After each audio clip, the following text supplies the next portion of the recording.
into the live stream. You know what time it is. It is your boy Genesis. Welcome back. It is currently 1:08 p.m. and today's date is the 6th of December 2024. The year is coming to an end. We probably have 24 days to go. How are you doing this beautiful afternoon? With that being said, today's topic is the updates on America. Okay, updates on America on a Friday. Okay, it is Friday. Are you getting ready for your weekend? What are you doing today? Okay, what are you guys doing today? Let me know in the chat. Are you at work? Are you ready for the weekend? Shout out to Ellie. You know what time it is, Ellie. Ellie, where have you been, bro? Out in Chicago. Let me know. Let me know how Chicago going, bro. Yeah. All right, so on the updates, what do you guys know about the manhunt in New York concerning the United Health Insurance CEO? Let's see what Jake Tapper has to say. Ellie says, getting ready for work, probably gonna leave this in my ear while I work. Great space. Shout out to you, Ellie. Yes, sir. All right. Jake Tapper. Okay. Jake Tapper has the updates on the manhunt in New York. Let's see what he has to say. CNN has just obtained new video that appears to show the gunman who killed the United Healthcare CEO yesterday. New York police confirmed they have seen this video as part of this investigation, showing someone riding a bike around 7 a.m. yesterday. This video is from after the shooting outside the Manhattan Hotel. It marks the latest in the day that we saw the suspect. Today, we've also learned about even more new evidence in the case, including a smudged fingerprint recovered from a water bottle left at the shooting scene. This hour, we've got a number of experts and analysts with unique insights into this investigation, including a former NYPD detective, to explain what is happening behind the scenes right now. I'm also going to be joined by the New York City councilman who represents the Manhattan borough and the former chief security officer of Boeing, who joined an emergency call with dozens of other security officials in the wake of this attack. All of that in moments.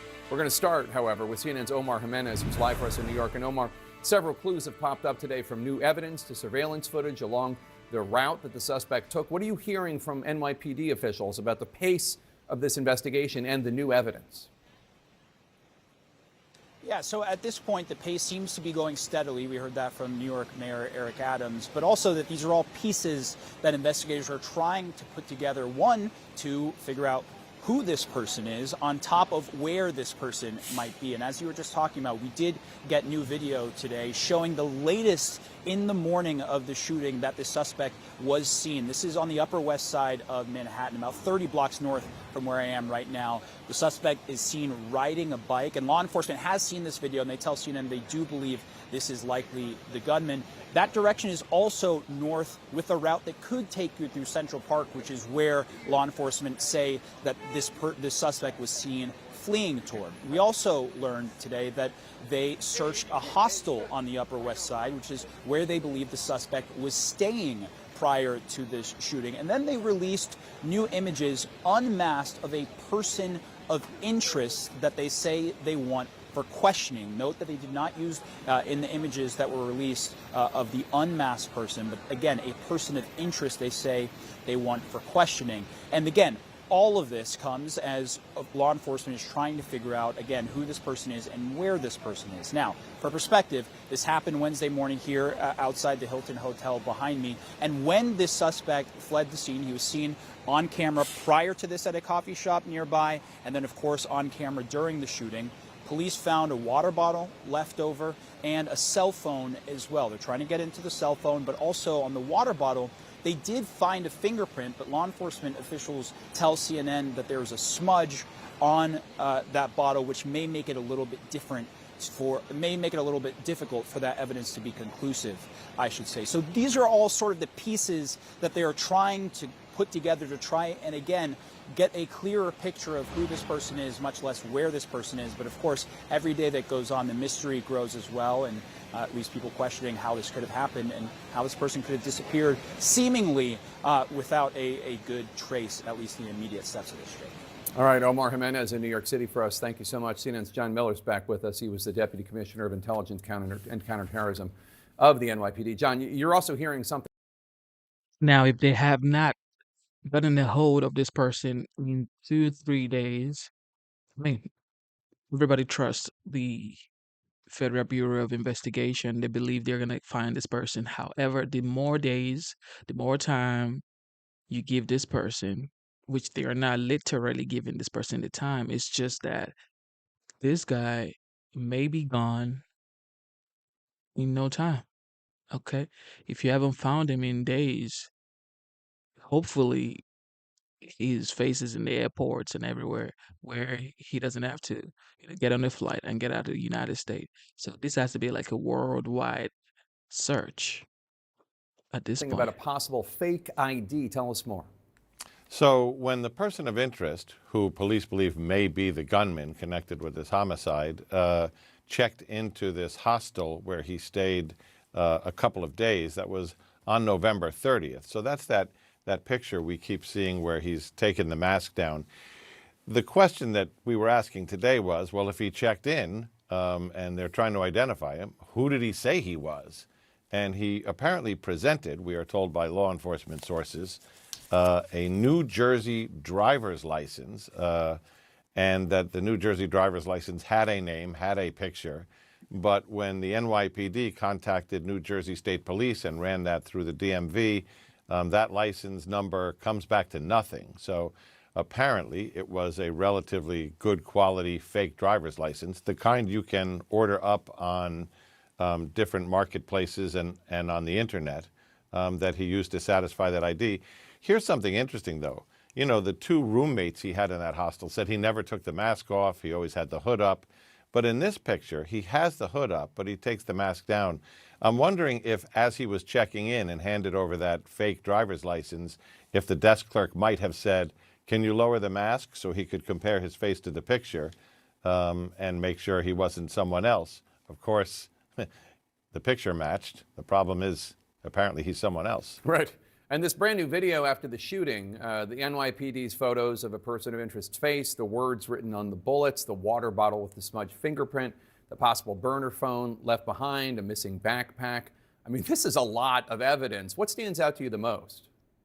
Well, what stands out to me the most is that picture where you can see the face, because out of all of those clues, the police may get a print off that phone. They may get into that phone and find what numbers were called. But once you see his face, if you know him, you're gonna know him, and you know you're crowdsourcing that to millions of people, dozens of whom, maybe hundreds of whom, depends what his social network is, may know him, and they've gotten an increase in calls. Now they have to sort through those tips and see, this is how you do this. Do we get a lot of tips about the same guy, the same name? Because that shows somebody who should go to the top of the pile.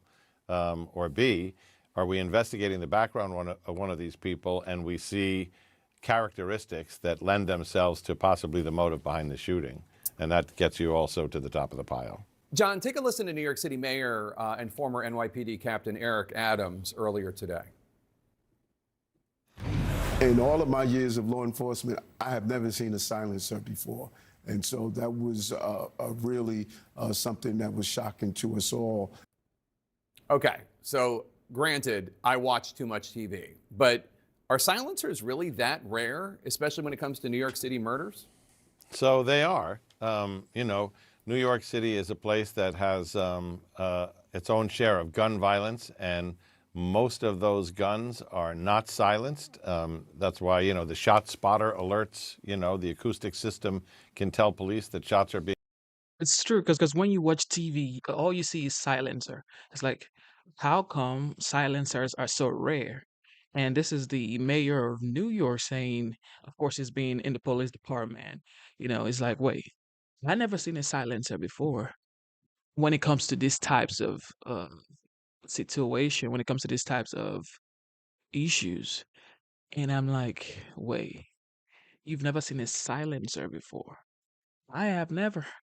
Matter of fact, I only held a gun once when I went to the gun range. So it's like, you know, so I mean, if you've never seen a silencer in a case like this, that means this guy has to be some sort of professional.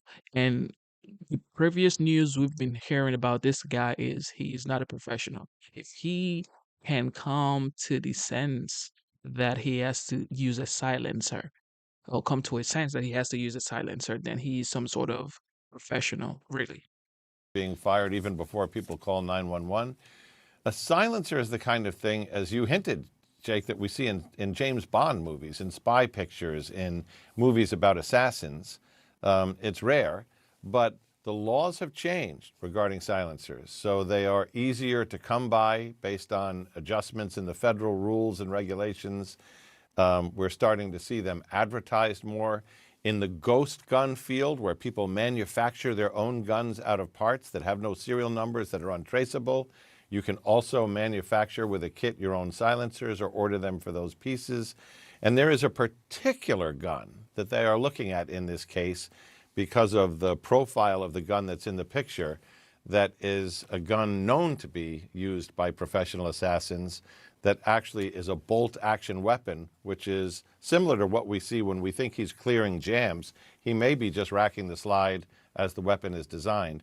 And they are looking into that weapon now to see, well, are there any registered in the general area? And if so, who owns them, and so on. Interesting. John Miller, thanks so much. Thousands of police-monitored and private surveillance cameras around Manhattan are aiding investigators in their search for the shooter. But agencies are also relying on what they've learned from past manhunts. Here's Tom Foreman. Look no further than 2 years ago. Passengers on a Manhattan-bound subway huddling and racing for safety after a man inside dons a gas mask, tosses a smoke bomb, and pulls a pistol. He then fired that weapon at least 33 times, striking 10 people. There was people screaming for medical assistance. It was just a scary moment. Authorities will later say the suspect had a careful plan to escape, fleeing with the crowd, changing clothes repeatedly, and using a burner phone to track the manhunt. But police, the Bureau of Alcohol, Tobacco, and Firearms, the FBI, and others tracked the origin of the gun, scrutinized video camera footage, implored the public for help, and in 36 hours, Frank James was arrested. He's now serving 10 life sentences plus a 10-year consecutive term in prison. We were able to shrink his world quickly.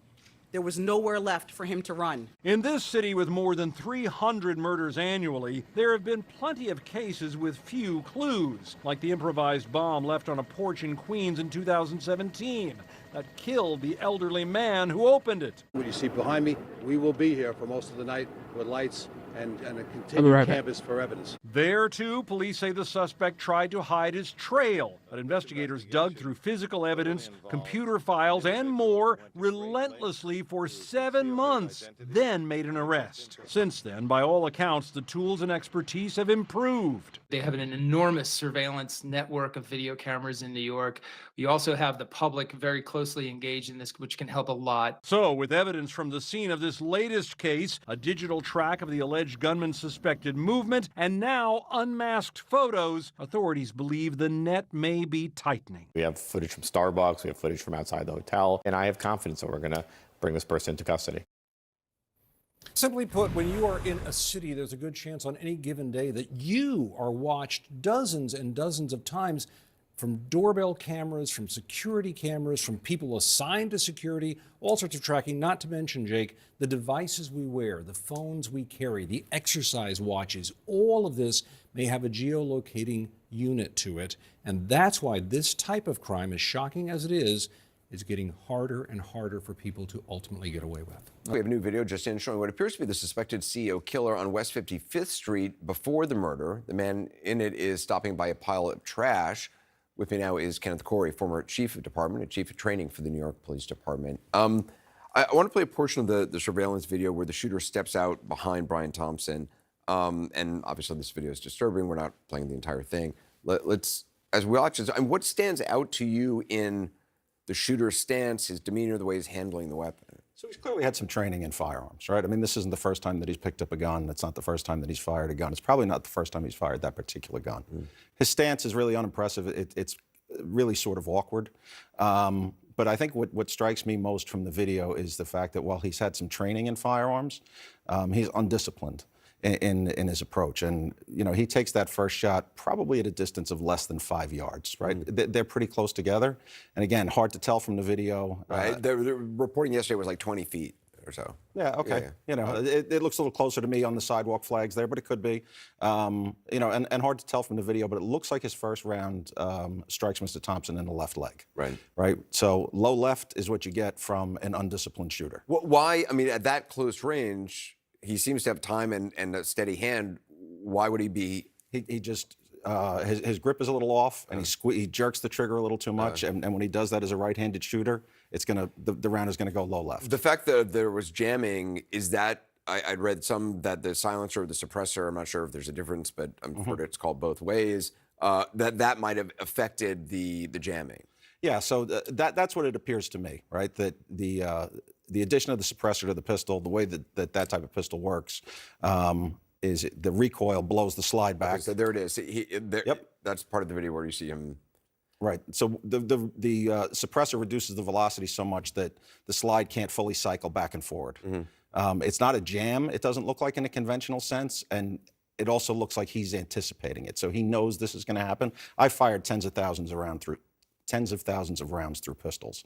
And when you experience a malfunction, there is still that momentary like, hey, why didn't this work the way I thought it would? Is that because of the suppressor itself? I believe it's the addition of the suppressor that causes that. And could that have impacted, I mean, if he was unfamiliar with suppressor, could that have impacted why the shot was hitting the No, I think it's clear to me he's fired that pistol with the suppressor attached before. It looks like he's anticipating that malfunction and is able to very quickly remedy it. It's not a jam in the conventional sense where the spent shell isn't ejecting properly and is lodging in there. It's that the next round, the next live round, isn't fully seating in the chamber. It's interesting because, you know, yesterday a lot of people were saying, well, look, he looks calm, cool, and collected. And, you know, with the jamming, he didn't freak, he didn't run. He walked toward the victim to kill him.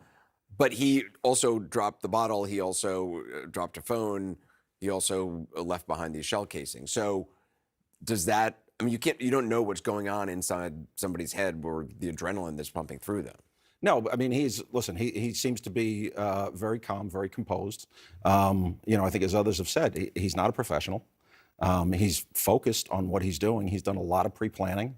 And yet still that inexperience, you know, I think leads him to drop that first round. Why do you think he was spending 10 days in New York City? I mean, if you don't want to be seen, it seems like he was going out a lot. You know, I don't think that he fully puts the picture together and just how far the NYPD is going to go in collecting video. And they're not just going to take it from the crime scene to his escape route. They're actually going to rewind now, and they're going to try to account for all 10 days that he spent in New York City. And whether it was, you know, 1 day, 5 days, 10 days, they're going to pick up every piece of video that they can and stitch together a total timeline of his time in New York City. And I don't think that he anticipates that. I don't think that the average New Yorker would anticipate that.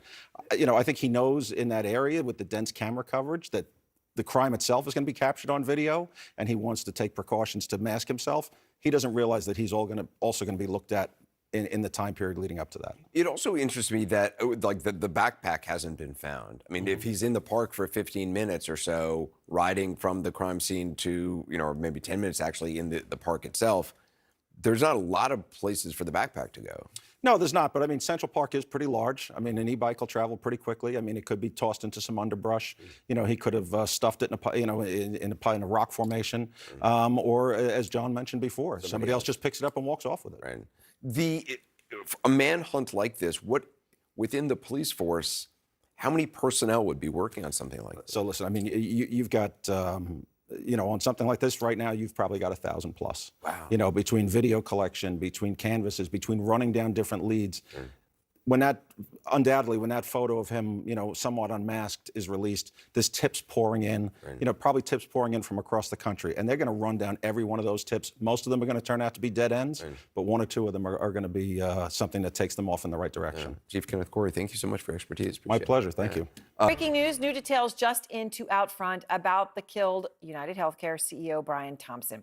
Sources are confirming to us right now that Thompson and his wife Paulette, who has said she is shattered by his murder, were estranged. This is other friends and colleagues are trying to come to grips with Thompson's murder. Police, of course, seeking answers tonight. And Whitney Wild is out front with more. Affectionately called BT by his friends and colleagues, those who knew 50-year-old Brian Thompson, the CEO of United Healthcare, say he leaves behind a legacy of compassion and leadership. He spoke to a Reuters conference in 2021. These are the building blocks to support the triple aim of higher quality care, lower costs, and a better healthcare experience for the people we serve. He's survived by his wife, Paulette, and 2 children. Sources tell CNN Thompson and Paulette were estranged, and property records show they lived in separate but nearby houses. Paulette has spoken twice since the murder, but declined our request for an interview, instead issuing this statement. "We are shattered to hear about the senseless killing of our beloved Brian," the statement said. Brian was an incredibly loving, generous, talented man who truly lived life to the fullest and touched so many lives. If you'd look at his class of '93 classmates, they would all tell you that they knew he was going to strive to be something big. Thompson's roots run through Jewell, Iowa, where he graduated as the valedictorian of his class at South Hamilton High School in 1993. His former teacher, Todd Coy, still remembers his character and charm. He was humble, an outstanding student. He was liked by all, which was a testament to why he was probably our class president. He was homecoming king his senior year. Thompson graduated from the University of Iowa in 1997, again as the valedictorian. After nearly 7 years as a CPA at a consulting firm, Thompson climbed the ladder at United Healthcare, earning the title of CEO in 2021. He was a champion. Adam Yerpe is the board director of the Special Olympics and Thompson's former colleague at United Healthcare. We're certainly excited, all of my colleagues across United Health Group, to help these athletes prepare for what is the highest level of competition. Thompson worked with the Special Olympics several times and was named honorary co-chair for the 2026 Games. You have somebody who was incredibly smart. He was very good at the work he did. He was had this attention and he would get into the details. He also had this great energy. We know that millions of our members experience complex health issues each year throughout the year. As the head of a health insurance giant frequently at odds with customers, Thompson's career recently met controversy. Earlier this year, he was the subject of a class action lawsuit alleging insider trading. The lawsuit accused Thompson of dumping 31% of his personal United Health shares, amounting to a $15 million profit, before the public knew about a Department of Justice antitrust probe into the company. The filing claimed Thompson and others exploited their positions, breached their fiduciary duties, and violated the company's code of conduct. United Healthcare didn't comment on the lawsuit. Aaron, as if this family hasn't been through enough, last night they were the subject of fake bomb threats at both Brian Thompson's house and Paulette Thompson's house. The Maple Grove Police Department saying plainly that was a swatting incident and that it was a hoax, Aaron. All right, Whitney, thank you very much. Harry Sandick is out front, extensive experience with white-collar and securities fraud cases, also former assistant U.S. attorney with the Southern District of New York, and was the acting chief of the Violent Crimes Unit there. So, Harry, looking at this from every perspective, just starting where Whitney finished, though, as they are trying to figure out motive here, there are, there's people who may have been denied coverage, that there's that motive, which obviously is front and center. Here, accused of selling a third of his shares and pocketing $15 million ahead of shareholders taking a loss on inside information. A lawsuit like that, I know you think that may not be related to this at all, but it does seem like a lot of money. It is a lot of money, and what would happen in the case is they would have to figure out, if the case were to go forward, sort of what portion of the sale price was attributable essentially to the artificially inflated nature of the stock price. That the idea is that it was higher because there was an undisclosed investigation. So the lawyers would have to figure out, and the judge would have to figure out, well, how much higher? So these kinds of cases, they're serious, but they're brought every day. Anytime a stock drops, the company is sued, the executives are sued. So it's hard to know if it's more than that. and there are other potential motives. All right. So now let's talk about that, because you were also acting chief of the Violent Crimes Unit in the Southern District of New York. So a murder like this, I mean, you are talking about the largest city in the United States. You're talking about New York. Anybody walking around, Darren Porcher, former NYPD, was saying last night, 100 to 200 times a day, you're videotaped. Mm-hmm. And this young person, we are now 36 hours later, is still on the lam. I mean, have you ever seen a murder like this in New York? So I've never seen a murder like this. Most murders in New York are either related to other criminal activity, like drug dealing or armed robbery. That's primarily what I prosecuted. Or the district attorney prosecutes murders that are often people who know each other, or intimate partner violence, terrible cases. But something like this is unusual. Now, there are cold cases. People commit murder and get away with it. There are unsolved murders. New York is not, by far, is not the most violent place. It's one of the safest places in the United States. But there are unsolved murders in every city, and those often involve people. This guy just say New York is one of the most safe places in the United States. I don't know about that. Who covered their tracks, as he, at least for the first day, seems to have done. As he is for the first day. All right. So, when he walks by that moment, that giant Hilton, and you worked across the street from there, and we all know there's just so many entrances. So to know that someone is going in the side door, that side door, on that place, not on that block, on this block, at this time, and then you see the suspected shooter a few minutes before the shooting on the phone. Mm-hmm. When you look at this, do you think, how likely is it that somebody else may have helped him? It's certainly possible, and it could have been inadvertent. It could have been that he learned from someone who let it slip the hotel that the victim was staying at. And so he figured, well, if he's coming from that direction, the most likely door he'll use is this side door here on 54th Street.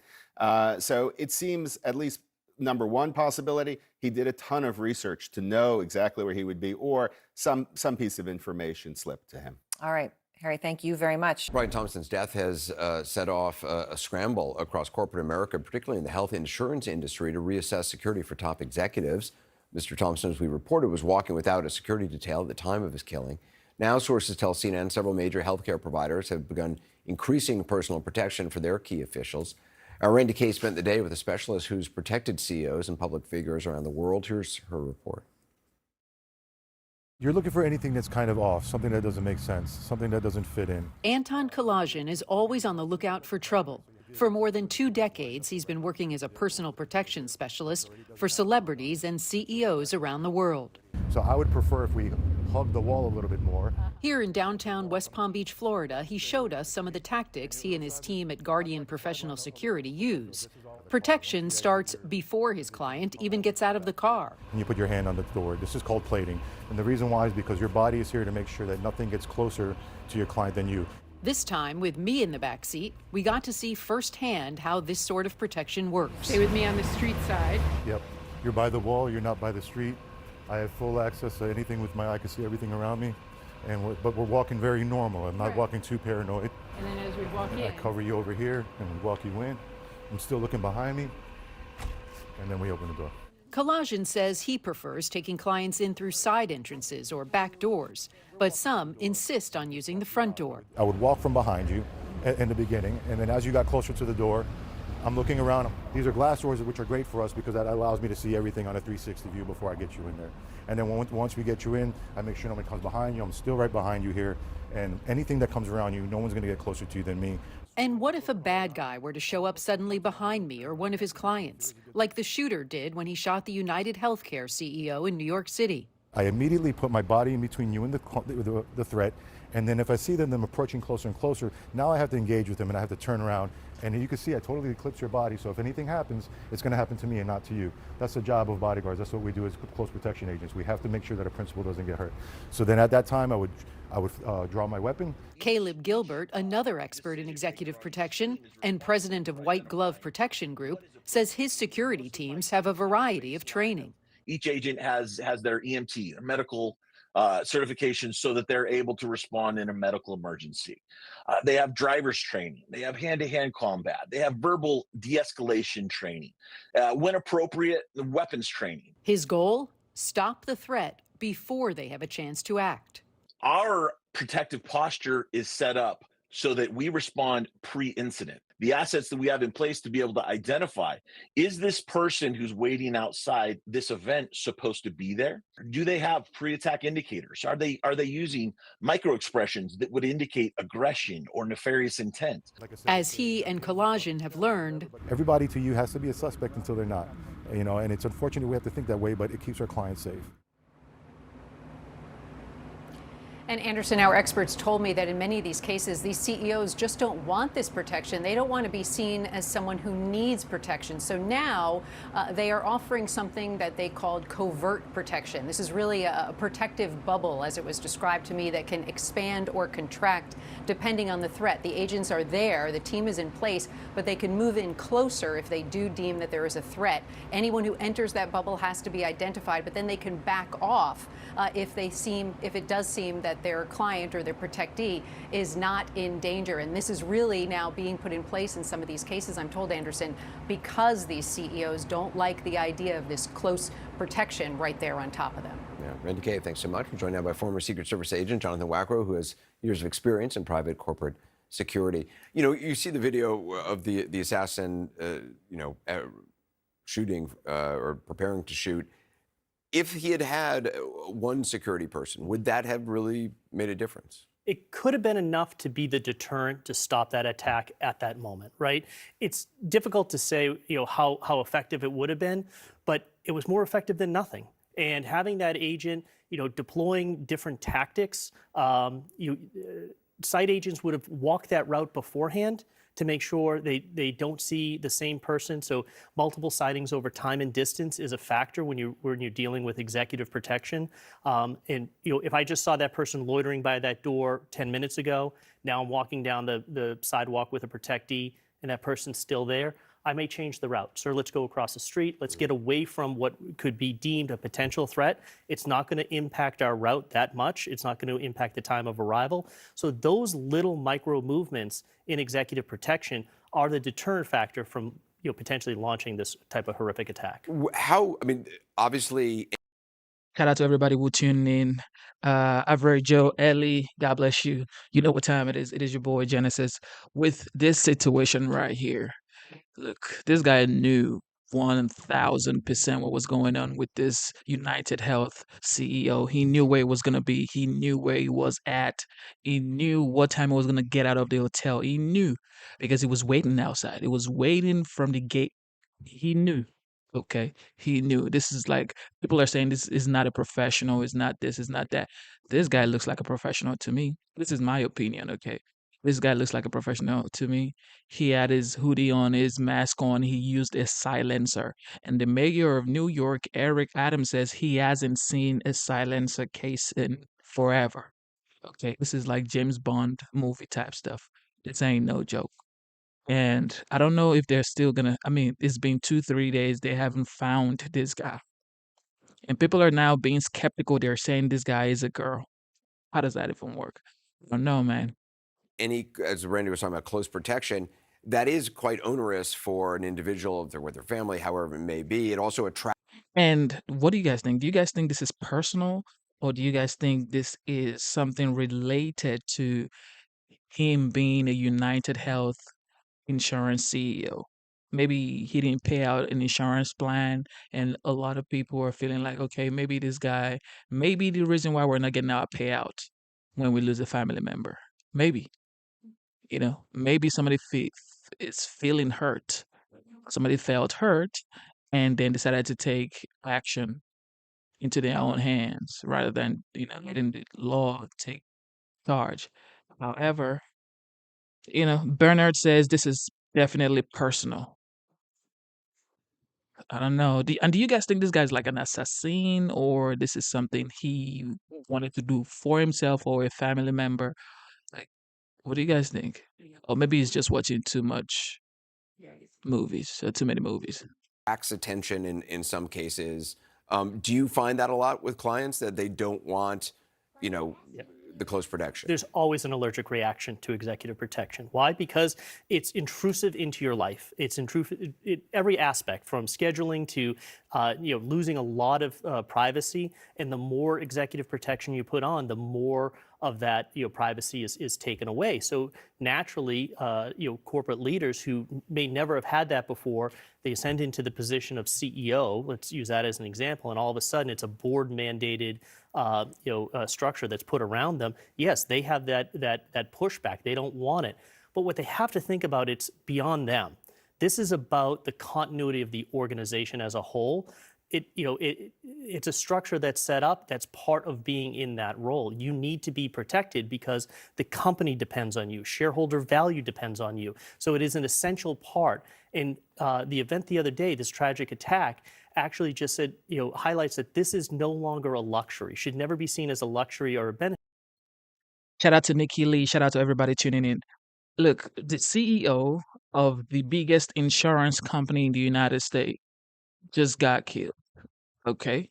So now insurance companies around the United States are looking like, yo, we got to get professionals to protect us. We got to get professional bodyguards, protective details to safeguard us. Well, yes, but also insurance companies have been sort of kind of known to be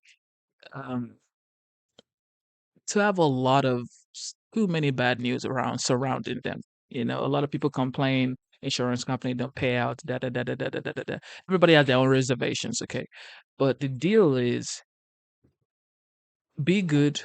That doesn't mean people are not going to do bad things to you, even if you're good. But get protective details, okay?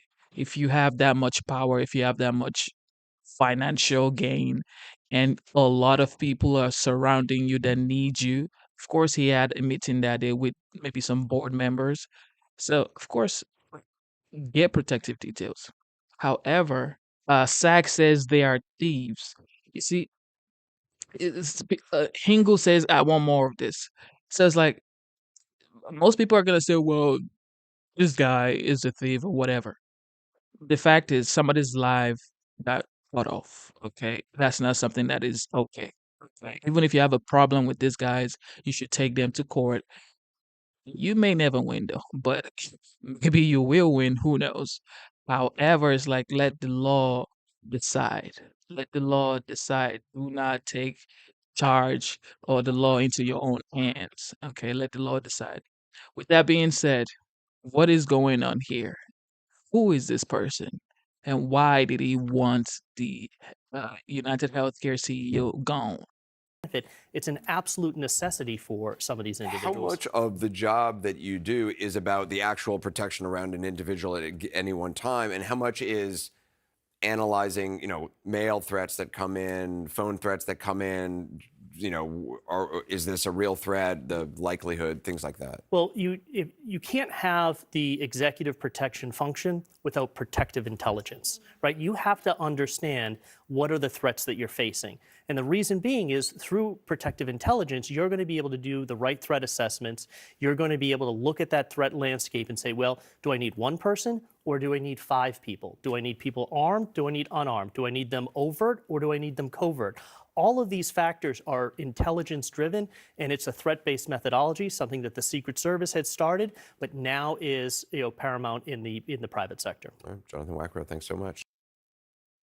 Wow, it's getting spicy, everybody. It is getting spicy for sure. I just hope they can find this guy. I hope they can find this guy, because if they cannot find this guy, that is going to be a big issue. I think we have more updates, recent updates. Let's see. Back to CNN. Shimon Prokupecz starts us off from the hostel on Manhattan's Upper West Side. What's the latest you're hearing from authorities? Yeah, so Anderson, investigators spent the day here behind me at this hostel, focusing on the 4th floor where some of the folks who are staying here told us the individual was. Investigators spent this day here questioning some of them. The suspect entered Central Park here after the brazen early morning killing. We now know that police have reviewed footage of what appears to be the gunman exiting the park nearby on West 77th Street. And this new video obtained by CNN shows a person police believe to be the gunman riding westbound on West 85th Street. 7 a.m. video captures what appears to be him on his bike coming around this corner, heading this way. And as you can see in the video, he's not wearing his backpack. 18 blocks north, police began to search this hostel Wednesday afternoon. The NYPD released these images of what they're calling a person of interest checking into the hostel. Police released the first clear images of a man they want to question in connection to the murder. They say the man stayed here at this hostel in a room with others on the 4th floor. Police were back here today speaking to people who have been staying here. We're told by the folks who are staying here that they saw the police on the 4th floor. We're also told by hotel management that when you check in to this hostel, they do ask you for ID. Police say employees at the hostel say the man almost never lowered his mask or hood. And a law enforcement official tells CNN the shooter used a fake New Jersey ID to check in, a full 5 days before the murder. Another new piece of evidence, this video, time-stamped at 6:15 a.m., shows the suspected gunman leaving the 57th Street subway station just 3 blocks from the scene of the crime. 30 minutes later, Thompson would be fatally shot. Then there's the words delay and depose found on a live round and a shell casing at the scene. Are they signs of a motive? Police now exploring whether they are a reference to a derogatory phrase leveled at the insurance industry for denying claims. Investigators also have a water bottle from the shooter left behind at the scene. CNN learned earlier today that it yielded a single smudged fingerprint. Shimon, what are, investigators focused on specifically tonight? So it's interesting, Anderson, because our team, we've been going up and down Broadway and some of the surrounding areas trying to find surveillance video.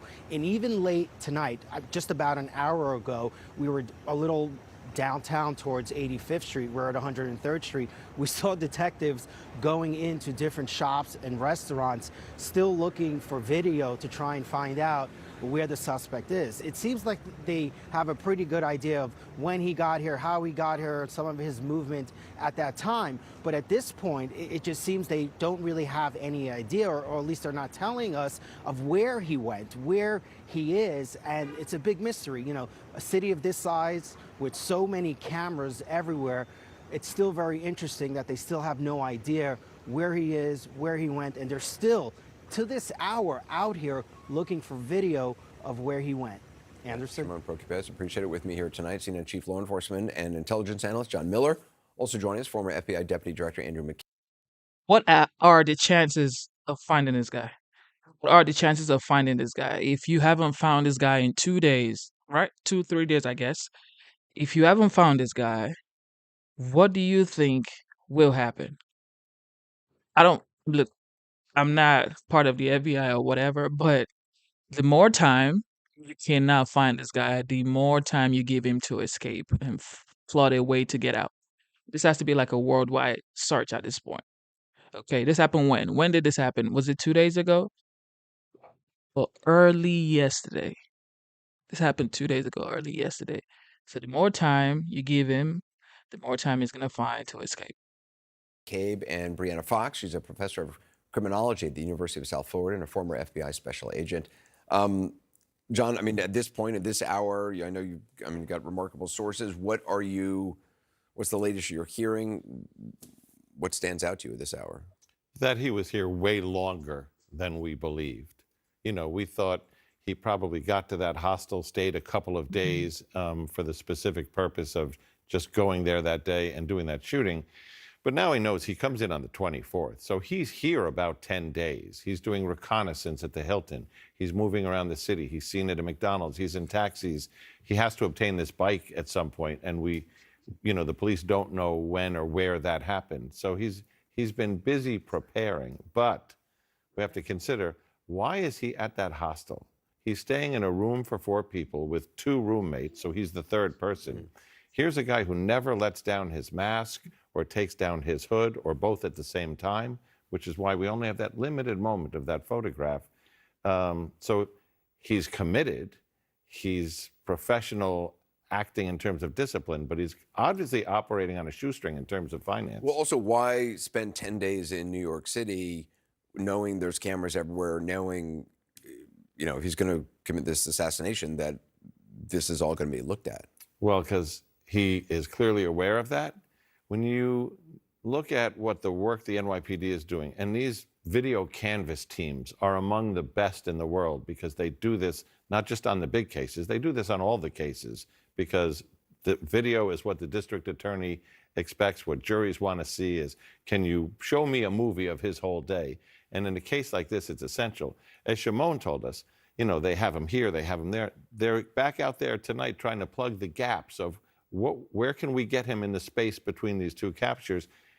They never found, not yet, that money shot where he takes down the hood and takes off figuring like, this has nothing to do with what my crime is going to be. His discipline of staying that way. Question here is, why are most of the people out here supporting this guy? Why are they saying, well, you know, I hope he's long gone? And Dave says, trial by jury, our boy will be good. First of all, he ain't our boy. Okay. He ain't our boy. But okay, I know you guys don't like the insurance company, but this is somebody's life. This is somebody's father. This is somebody's uncle. This is somebody's husband, you know, brother, you know, maybe a grandfather, who knows. But you guys chill, okay? This is somebody's life we're talking about. It was incredible. Except for this flirtatious moment, which is why he took down the mask. And that's because, you know, he's there and, you know, the woman at the counter is laughing with him and she says, you know, let me see your face. Now, is that because she's looking at the driver's license he's handed her and she wants to see, is this guy the guy in the picture? But it wasn't described that way. It was they were having a flirtatious moment and he pulls it down and he gives the big smile, and that one informal moment between two human beings remains at this moment the most significant clue to date in this whole case. Andrew, the cell phone left behind, why would it be so hard for law enforcement agencies to get into a phone? Yeah, so this is something that law enforcement at every level has been struggling with for the last 10 years. Anderson, and that's because of the ubiquity of end-to-end encryption and these incredibly secure kind of locking programs that we have on most phones. Even when, you know, thinking back to my own time in the FBI, even just dealing with, let's say, iPhones, when we would take in an iPhone on a significant case, whether or not we could get into it had to do not only with the model of phone that it was, but also the specific iOS version that it was running. So you might be able to get into an iPhone 7 running iOS whatever, but you couldn't get into one if it was running a different iOS. So it's a very complex matrix of hardware and software, and that's kind of what determines whether or not law enforcement has the capability to. Shout out to everybody watching the live stream. You know what time it is. So people are saying, like, do you care about the families that the insurance companies destroys as well? Yes, absolutely. I 100% understand. However, United Healthcare isn't Brian Thompson. Okay, Brian Thompson is just another face that was elected as the president of the United Healthcare insurance company. So he didn't make the rules and the laws and the regulations that governs this insurance company. Okay, he's just another man trying to make a living for his family. Okay, y'all can have whatever reservations you have about the insurance company. However, he's just a man trying to feed his family, just like you are trying to feed your family. Everybody's trying to make sure their family is good. However, sometimes, you know, you might end up in the wrong company doing probably bad things to the mass majority of people. Okay, he's not like the person who started this whole thing. Insurance companies have been doing what they've been doing for years. Okay, decades. Okay, he's the CEO. Yes, absolutely. He is the CEO. CEO means Chief Executive Officer. Okay, not the founder. There's a difference between a founder and a chief executive officer. Okay, is it a founder of United Healthcare Insurance? Get past that locking mechanism and essentially open up the phone. And once you get into the phone, then you're dealing with the problem of encrypted content. So some users are not as disciplined and they keep things like text messages and those sort of records on their phone so you can read it off the device, but others are better at having messages expire and automatically deleted and things like that. So it's far more complicated than it seems from the outside. Professor Fox, what does it tell you that the shooter apparently was in New York 10 days before the killing? And, and to John's point, staying in a room with other people, obviously on a budget, but not hiding even in some cheap hotel, sharing a room with other people, exposing himself. Yeah, it's really interesting behavior because he's Wait. Y'all tripping right now. So I'm supposed to support this gunman for taking somebody else's life? That's what I'm supposed to do? Because I'm just supposed to assume that this guy, this Brian Thompson, the CEO of United Healthcare, is definitely responsible for a lot of people's passing away and not paying insurance out. I'm just supposed to assume and say, you know what? I don't care about his kids. I don't care about his family. I care about the gunman's family because the gunman is doing the people's job. He's doing what the people want. Is that what I'm supposed to say? I'm just supposed to say, yes, I agree with this gunman. What are you saying? Like, what are you saying? People do the wrong things for the right reasons, and people do the right things for the wrong reasons, okay? Regardless of how you feel about this situation, this right here was wrong and is wrong, okay? You don't take somebody else's life because you're not God. You did not create that person. You don't know how this person lives their life. You don't know who is dependent on that person. Now, can you sue the heck out of the person's life? Yes. Okay. Yes. But do not take the law into your own hands. All right. You can't be taking laws into your own hands saying, you know what? Look, I got to do what I got to do. Mm-mm. Okay. Everybody's doing what they do for their family to eat. At the end of the day, every man is doing what they can for their family to be okay. Regardless of if you're the president of the United States, well, the president of the United States is different because now you are supposed to be a public servant. You're supposed to be working for the people. That's why politics is different, okay? If you decide to be a politician, that's different. But insurance isn't politics, okay? They're in business for profit. It is a for profit organization. So wake up. obviously concerned about apprehension, but my take would be it's not necessarily because he's, thinking he's going to avoid apprehension forever. I think it has more to do with the fact that he doesn't trust law enforcement, doesn't trust the system. I think that was part of his motive to begin with. I think he actually is banking on the fact that he probably is going to get caught. That's why he left some of the messages that he did. But I think he thinks that the average citizen is going to take his side in this. I think he really views this as like a vigilante type of an act. And he's hoping that when and if, the cards come down for him, that he is going to have sympathetic jurors on his side. And that's true. And that's true. Like the jury may let him walk, but I don't know if this is gonna have the jury making a decision because if he's found guilty, it's like found guilty. But I don't look. People have their own reservations, but I would never support anybody for taking somebody else's life, no matter who the Trail person of is. clues to catch a killer who's been on the run for more than 50 hours now. And there's a significant new development to report to you. The person of interest. So it's for more than 50 hours. So that's 2 days. 2 days and 2 hours. Okay? 2 days. So, look, you guys can have your own opinion about this issue. My opinion is do not take somebody else's life because you feel like you can. No. No, no, no, no, no, no, no, no, no. You can feel hurt, but nah, we ain't doing that. Interest was last seen on the Upper West Side of Manhattan, exiting Central Park on 85th Street Wednesday morning. That's where CNN's Shimon Prokupecz is right now. And Shimon, you have that information and some additional information about DNA. Right. So there is now DNA that investigators believe they have pulled off some of the evidence that they recovered at the scene in that alleyway where, as you'll recall. Exactly, Amanda. Shout out to Average Joe too. Amanda says his death changed nothing. His death changed nothing. What you think? Because you guys, okay, what do you think is going to happen? Oh, we're going to change the whole insurance company. The whole insurance industry is going to be changed because United Healthcare CEO was murdered. If anything, you're about to be squeezed.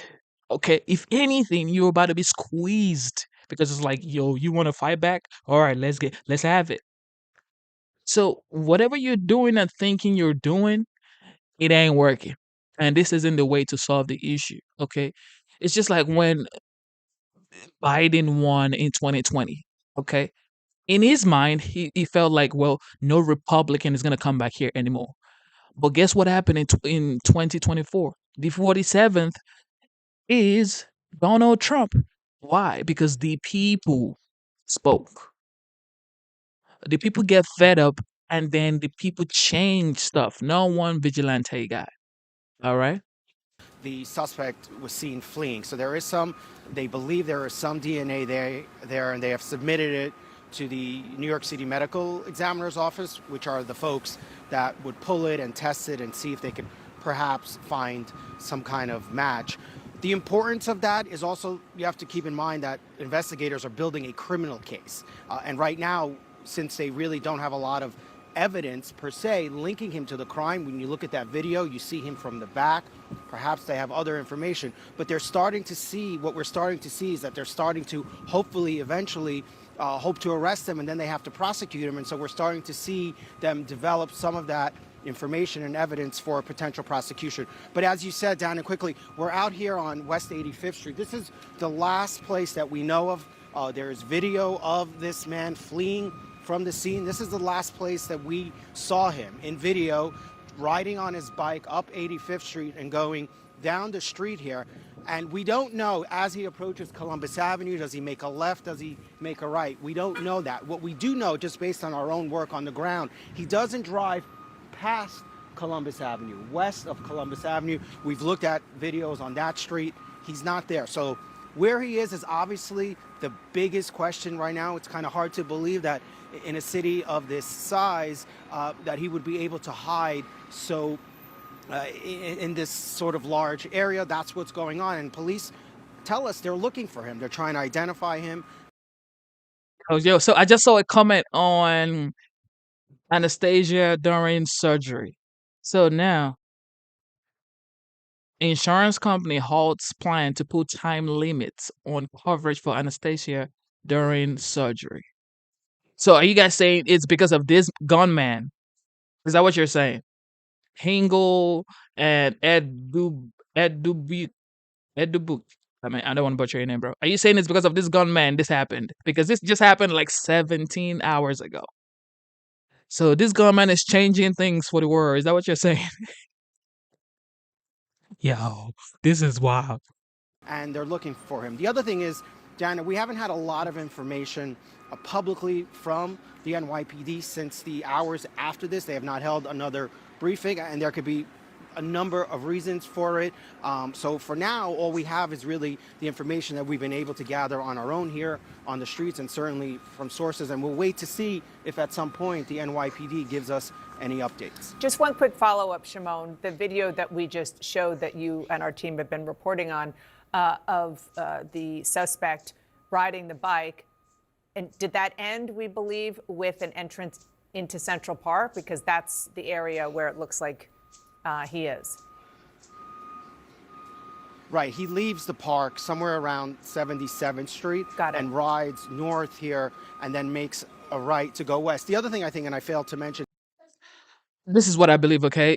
If you do bad in this world, karma would get you, okay? If you do good, karma will still get you, regardless of what you do. You live a good life, karma would get you. You live a bad life, karma would still get you. So it could be good or bad karma. However, I wouldn't be the person to administer the karma to you. I'll let the universe do it. So if it's the universe will that, whatever happens to you, it is what it is. It is what it is, okay? However, I personally cannot, in good conscience, because of the kids this man has, support the killer. Okay, I'm sorry. Okay. Now, what he's done may change some situation in the insurance company and the way they move, which they should have been doing it in the first place. Those are things that the people deserve in the first place. So if this guy right here changes anything, so be it. But I cannot, in good conscience, support this killer when this guy has children. Down was that what's really also critical here is when you see him in that video, the backpack that we see him in the initial video when the murder occurs, we don't see that backpack. So that evidence now is gone. We know that law enforcement was searching the park for it, Central Park for it, but so far they've been unable. Shout out to Farmer Sam. Farmer Sam says, Farmer Sam says, so you don't support killing under any circumstances. If you threaten my family, yeah, you're gonna have to go. But like, I don't know this guy. You know what I mean? Like, I don't know this guy. I don't know if the CEO of United Healthcare threatened the gunman's family. I don't know because what do we know? We're just trying to get information from the news media. But however, it's like if you threaten someone's family, I think you should get what you get. Just like threatening my family, bro, that's like no brainer. If you threaten my family, my daughter, then it's over. To locate it. So obviously already as he's riding, as he's making his getaway, he's thinking of ways to get rid of evidence. And so far, law enforcement has not been able to find that. Yeah, God, thank you for clarifying that. So he's going west. People not intimately familiar with the geography of Manhattan, meaning he was going away from the park towards the Hudson River. Don't go anywhere, Shimon. I want to bring in former Maryland State Police Commander Neil Franklin. Thank you so much. Hingle, you are so wrong. Look, I voted for Trump, bro. So like, I don't care about, oh, you're an immigrant, you have to appear like non-threatening. No, I just told you, if someone threatens my family, the person has to go. So I don't care about your feelings about me being an immigrant, bro. Nobody cares, okay? I'm already a United States citizen. So whatever you think and say, oh, maybe because you don't want to sound like you're threatening or whatever. I just told you I cannot, in good conscience, support a killer. Okay, because like it or not, he is a killer and he killed somebody's father. Okay, the man has kids. Can't you get that through your head? So much for being here. Let's start with the news that Shimon just brought us about the DNA evidence. Obviously, DNA is critical, but you have to know more information when you have that DNA about who that person is in order to make the connection, right? Right. So obviously, DNA evidence is extremely critical in a case like this where we have limited physical evidence at this point. First of all, the NYPD is very good at what they do. So physical evidence from the videos that they're collecting, we don't know everything that they have. And relative to this DNA evidence, even if it doesn't lead us directly or this is the thing, right? You can support this dude. I'm not saying do not support this guy. You have the opinion, your right to think what you think, how you think. Support this guy. You can support this guy. But I cannot, in good conscience, support this guy. He has kids. I got a 5-year-old daughter, okay? Like I told you, everybody does what they do to support their family. He was doing what he was doing, working for the insurance company to support his family, okay? That's what every logical, reasonable, responsible man, adult, would do. Adults try to take responsibility, okay? So if you are saying that the man is the devil for working for United Healthcare, because a CEO is still a worker, okay? He is a worker. He was doing all he could to support his family. But karma got him. Karma got him, okay? Karma would get you regardless. Like I said, if you do good or you do bad, you're going to get good karma or a bad karma, okay? So everybody's doing what they can to support their family. That's all I'm going to say, okay? So you can have your own reservation and support the hero, okay? Like you said, this guy's a hero because he's doing what you wish you can do. I know some of you wish you were the one that did this, but that's just BS. I can never support them. immediately to the perpetrator, who it is, the identity of the person, by collecting it, say, from a water bottle, from a discarded cell phone. Maybe we get lucky and discover the backpack and there's more DNA evidence there, maybe the bike and so on. By being able to match that DNA among the items, the shell casings that were discovered at the scene, right? Maybe we get lucky and discover and find the weapon itself. So the importance of that DNA will link one item to the next, and then eventually to the perpetrator, the guy we're looking for. And Major Franklin, the motive, that is still not really known. We have some clues, Absolutely. like what was written on those shell casings. Absolutely. So right now what a lot of people are thinking is, okay, this is directly related to his position as CEO of United Healthcare. And some of the things that we're hearing about the insurance industry and denying claims and so on, what was scribed or written on the shell casings about, delay and deny and so on. That's, in a sense, leading people initially to that being the motive. But you also, criminal investigators. Wait. So there's a inscription on the bullet. Is that what I just heard? The delay denial. So what? Is that the motive? Of course. Of course. Well, like I said, good karma gets you, bad karma gets you. But if you guys think the CEO is the founder, there is a difference between a founder and a CEO. Now, that doesn't mean the CEO doesn't have the memorandum of what is going on in the company. He knows, and he chose to do it. So, life is life. Investigators have to think of everything. Could that be a diversion? I mean, could that be intentional to have us looking in a particular direction? Interesting. Could it distract us from someone else?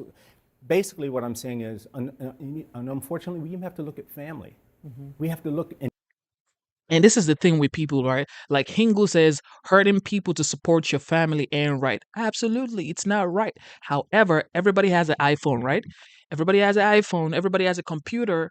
Do you know how iPhones are being made? Do you know how the chips are being made in iPhones? Do you know that there's been claims that underage kids working for peanuts in a very, very bad condition and environment, and you're using iPhone? You're using computers, you're using stuff in your homes. Your kids are probably using this stuff. So what are you going to say? Not live your life because you've heard those claims, which is most likely true. Like, life is life, bro. Like, life is life. It's never going to be fair. We will never be fair. It is life. Okay. Dig into his personal life, friends and family, what's going on there. We can't leave one stone unturned as it relates to motive. When you say that, obviously, to talk to his family, you have to know who he is. Absolutely. DNA evidence is important for, first and foremost that, but also ultimately for a trial, as Shimon was saying. Do you think that they know who he is? Do you think that they have his identity? It's a good chance. It's a very good possibility with these new photographs that he has, that they already know who he is. It's a very good chance of that. But I want to say something else that I know these criminal investigators are looking you are the into funniest. as it relates to motive. You are too There funny. have been times when Said he people have spent a little to orchestrated get it their from own South demise Korea. for certain reasons. We know that there are some. And I'm not saying this is the case, but as an investigator, Like for insurance purposes? absolutely, insurance purposes. Maybe they fear some type of investigation down the road. Maybe they want to leave their family in a good light. But there have been cases where people have orchestrated their own demise. And here's another reason. And why just I'm to saying say, you're saying in a nice language, you're saying that it is a possibility. It is a possibility that he cannot hired be somebody ignored. to kill him. Absolutely, it cannot be ignored. And this is what is really digging at me. And that is another conception right there. That is another concept right there. Like, he may have hired someone, like this guy said, don't rule that out because y'all are saying this guy may be a vigilante. What if this man contracted someone to do the do? What if somebody did this for him? As a former criminal investigator, this guy knew too much about where he was going to be at a specific time. There's no evidence that I've seen of him. When you look at the timeline of him coming to that area outside of the Hilton and where he was outside of the Hilton, it's a very small window. very small window. It's not like he was roaming around. We have video of him roaming around, going from one door to the next, trying to figure out where he's going to be at a specific time. He knew. He was there. He was laying in wait. Who would have that specific type of information as to what sidewalk he was going to be on? Okay. Wow. Well, that's saying. Yeah, I mean, that's the way a criminal to- investigator's mind That's works, how and your it's mind has to important. work. It's important. Shimon, I'm going to bring you back in. You know, you have covered so many crimes and things like this. I'm sure you could be an investigator inside the NYPD yourself. What are some other things that you are looking at and you are asking your sources there about how they're how the manhunt is going and what they are looking into? Yeah, well, I have to say that theory that your guest there just sort of relayed, that's really an interesting one, right? It's not one that many of us have thought of. It's really, really interesting. I actually already thought about that because anything can happen when it comes to these types of things. Because I mean, it's insurance company. Okay, who knows the kind of payouts he has on him? Who knows the kind of insurance plan he has on himself? So who knows? Okay, nobody knows, and he's already been investigated for insider trading. All right, so if he's already been investigated for insider trading, who knows what he's already deep into before this whole debacle happened? Nobody knows. Okay, this is still investigation. I think for right now, for the NYPD, the big thing is to identify him. You know, for all we know, they may be close. They may know the identity, and they're just not telling us, right? They work through these things. It's really interesting how law enforcement works. They don't want to tip their hand too much because they sometimes worry that the person they're looking for is watching media reports, or sometimes they may be tracking the person, and they don't want to let the person know that they know who they are. So that may be what's going on here. I mean, we're on day 3 here. I do think it's really interesting that we haven't heard from the NYPD since Wednesday. Yes, they put out a tweet yesterday, but we've not heard from them. So they're continuing to work through this investigation. Obviously, where the backpack is, that's a big thing. If they don't have the backpack, if they don't have the murder weapon, it's going to make it all even harder for them down the line for this prosecution. It really is. I mean, because I was thinking about this today, Donna. We don't really have, the NYPD may have this, but they don't really have any video at this point or evidence that we know of that directly links this person, that they can directly, with, you know, beyond that reasonable doubt, identify him. So I think that's part of what is happening too and what they're working through. And so they really need to continue to find the smallest of pieces of evidence to link this person to an eventual prosecution if they're apprehended. So that's what's going on. And obviously the motive here is so important, and I think they're working through that here, but also, you know, through his work and through where he lived and where his family lives and other relatives. All of that is happening behind the scenes. And even till late last night, we saw investigators out here just up the street looking for more video, making sure they didn't miss something. So a lot of detectives are on this case. They're doing a lot of work, and hopefully we'll get some. I really think it's important for the public, especially as we head into the weekend, to try and get some more information from the NYPD once they can do that. Okay, so this is similar to, well, probably not similar, but this is sort of like the same case with Danielle Penny. I don't know if you guys know anything about Danielle Penny, with Jordan Neely. I'll play you this right here. I already gave you my perspective on. Look, I already gave you my perspective concerning the United Healthcare CEO and the gunman. Okay, I could never support the gunman. However, karma is real. It gets you whether you do good or you do bad.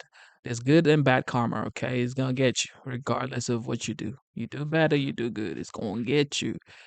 But I don't see how I can, in good conscience, support the gunman, okay? The gunman cannot be supported by me because the United CEO guy he has kids, okay? He has kids, and that's it. This Fox News alert, we are on verdict watch in the New York City criminal trial of Marine veteran Daniel Penny. The jury just sent a note to the judge. They are deadlocked on the first count in this case. This is manslaughter in the second degree. CB Cotton at the courthouse in New York City. CB, tell us what you know.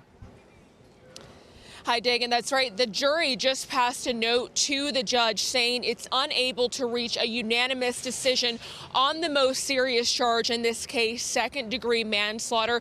The judge said in the courtroom that he thinks he now needs to instruct the jury on an Allen charge, which is essentially telling the jury you need to go back into the deliberations room, talk more, consider the Ellie, shout out to Ellie.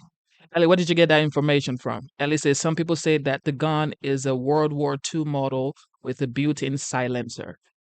Hey, Ellie.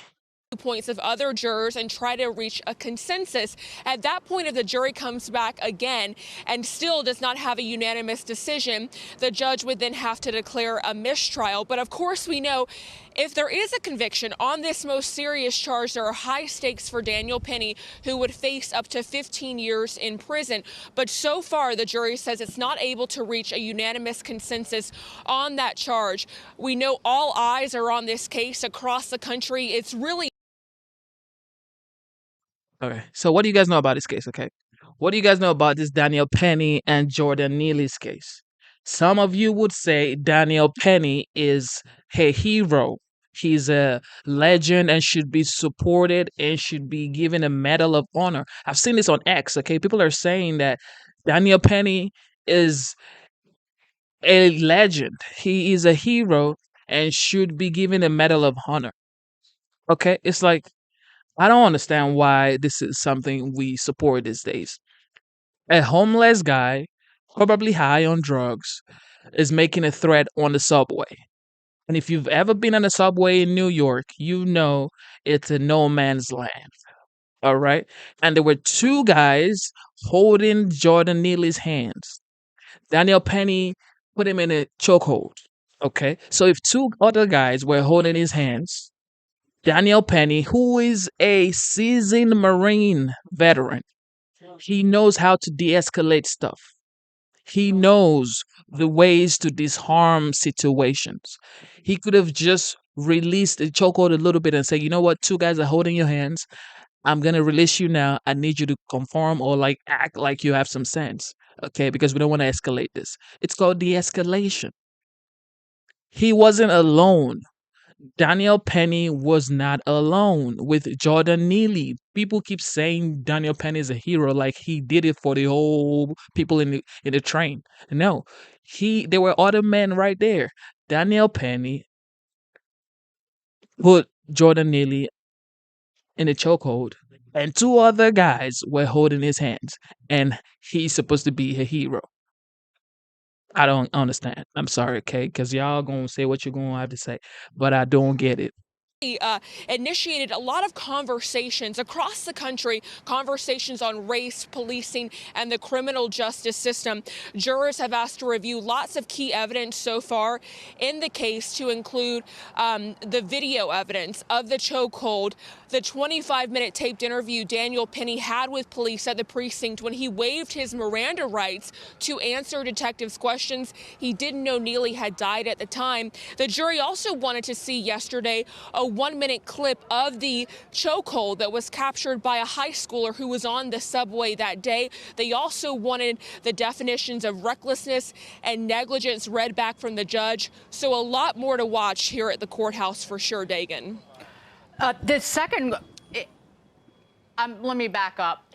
An Allen charge, you would think the judge would wait to read what they also refer to as a dynamite charge if the jury was deadlocked on both of these charges, as opposed to just one, because they're still going back to deliberate criminally negligent homicide, correct, CB? So based on the notes I'm getting from the courtroom, Dagan, the judge is telling both the prosecution and the defense that he doesn't believe he can instruct the jury to deliberate on the second charge because they don't have a unanimous decision on the most serious charge, second-degree manslaughter. So to my understanding right now in the courtroom, he's trying to figure out what to do next now that jurors can't reach that consensus on the first charge. Shout out to Average Joe. Shout out to Average Joe, bro. So Average Joe says the homeless guy was violent and threatening people. Of course, he's homeless. What, he's supposed to be like good? Bro, you're already homeless. probably definitely hungry. And you've heard the saying, a hungry man is an angry man. Okay. So there are ways to de escalate the situation, there are ways to disarm this guy. And if Daniel Penny was a normal everyday guy, like a regular American, okay, great. But he is or was a Marine veteran. You are a Marine veteran. You have skills. Okay. You have a reservoir of skills to de escalate situations. This is what you were trained for. Okay. So, I mean, you saying he was threatening people on the subway, that's what happens on the subway. It's called the subway. Okay. That's what happens on the subway. And probably every part of New York, this is what happens. Yeah, like if you've ever been to New York or lived in New York or stayed in New York or whatever, you know New York ain't no place. But I mean, if you mind your business, do your thing, you should be good. But anybody saying a homeless guy on the subway threatening people is supposed to be put in a chokehold and he lost his life. And of course, race comes into it. Now you've put race politics, identity politics comes into it because Daniel Penny happens to be Caucasian and Jordan Neely happens to be African American. So there you have it. You started another issue. In my opinion, Daniel Penny is a Marine. He has skills. He should be able to, analyze the situation, being that two men already restrained Jordan Neely on the left and on the right. So release the chokehold, okay? Can you try to do that? Release the chokehold. You are a Marine. You should, bro. Interesting. So there had been 8 notes that had come out so far as of this morning before the jury reconvened at 10 a.m. in Lower Manhattan. 2 were about scheduling, but they definitely. So this is the case, right? People always try to twist my words up. It's not Barter says it's okay that he was threatening people because he was homeless. No, I didn't say it's okay to threaten people because you're homeless and hungry and probably on drugs. That's not what I mean. I am saying that if you were already restrained on the left and on the right, what more could you do? And now you've been put in a chokehold. What is that? And you were put in a chokehold for so long that you lost your life. The government should have provided a place for homeless people to stay in the first place. Seem, and please correct me if I'm wrong, seem to be looking into what was the judgment of the coroner about the cause of death, because that was evidence that was really pushed by the defense about, was it definitively the chokehold that caused the death versus what about the drugs that were in the system? What about pre-existing conditions like sickle cell disease? Dagan, so jurors wanted to rehear portions of medical examiner Dr. Cynthia Harris's cross-examination when she talked about issuing a second death certificate for Neely. She testified during the trial that she issued that death certificate ruling Jordan Neely's death a chokehold without toxicology results. And she said during the trial that toxicology results wouldn't have changed her mind. And she said that the results could have come back with fentanyl, and her decision was confirmed on the basis of what she saw in that widely circulated video. You see, there you have it. Now they're saying Jordan's result could have came back with fentanyl. So he was probably on drugs. Okay. So of course he's saying bullshit. He's saying BS. Okay. Mind my language. He's saying BS. Total BS.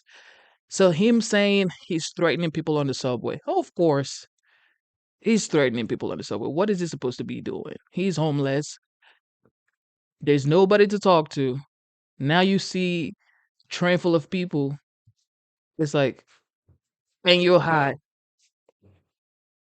Now, am I saying that what he did was right? No. But taking somebody else's life, though, that's like a no-brainer. That's like a no-no. And I'm not shading Danielle Penny because I'm not throwing any shade on him. He's a Marine veteran. Respect to all the veterans. However, two people were restraining Jordan Neely already.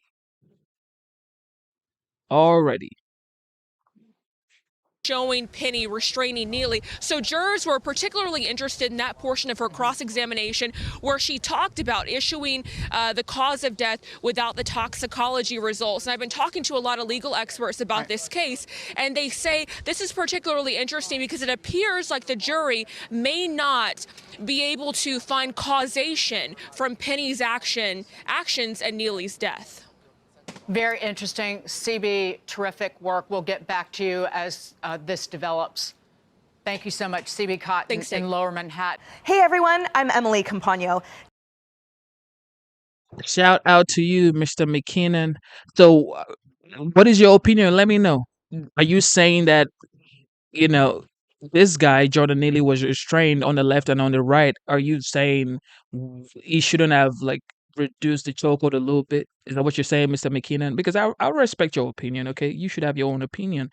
My opinion is it shouldn't have kept going on the chokehold because there were two guys. I already showed you the picture before. I'm going to show you again, okay? I'm going to show you all again for the people who haven't seen it. I'm going to show you again. Daniel Penny. Let me see. Daniel Penny, Jordan Neely.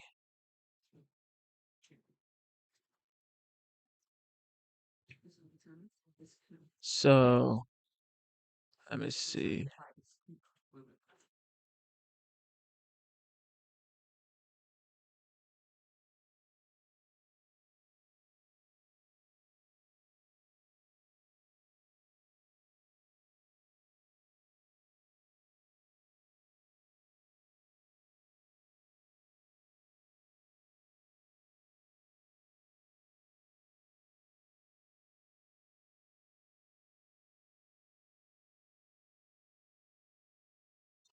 Okay, so here is the picture. For everybody who has an opinion, now I need your opinion in the chat. That right there on the ground is Daniel Penny. Look, if you look closely, there is a guy on the right and there's another guy on the left restraining Jordan Neely's hands.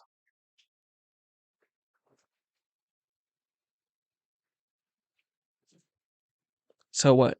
We're just supposed to let this slide.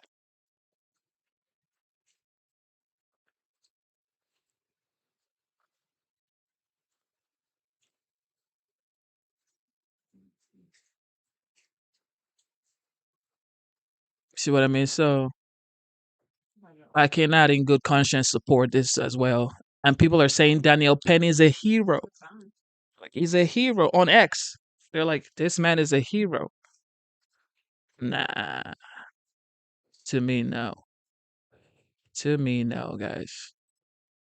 You already have two people restraining this guy right here. So yeah, we're not gonna go for that. Oh, I'm not gonna go for that. Y'all can go for that though. But I'm not gonna go for that. That's three guys against one. Okay. And he's supposed to be the hero. What about the two guys restraining his arm? That's not gonna fly. Anyway, with that being said, Karine Jean-Pierre is holding a White House press briefing right now, and this is actually live. Let's see what she has to say concerning Joe. Let's see what she has to say concerning Joe pardoning his son.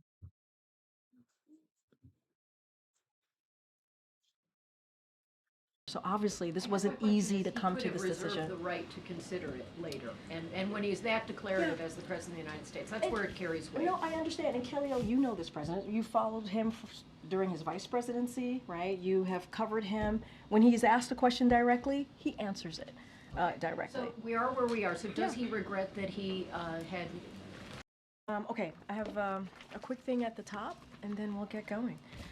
On Tuesday, the president will deliver a speech in D.C. on his economic record and legacy, including his transformative investments in America, rebalancing the scales of our country in favor of workers, lowering costs for everyday necessities, and creating a small business boom. Just today, we learned more than 220,000 jobs were created last month, making this the only presidency in 50 years to have job growth every single month.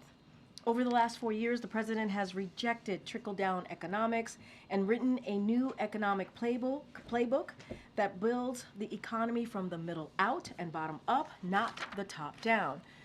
This is a strong foundation for years to come. As many of you have reported, including the Associated Press, Trump will inherit an economy primed for growth. And with that, Associated Press, you have the first question.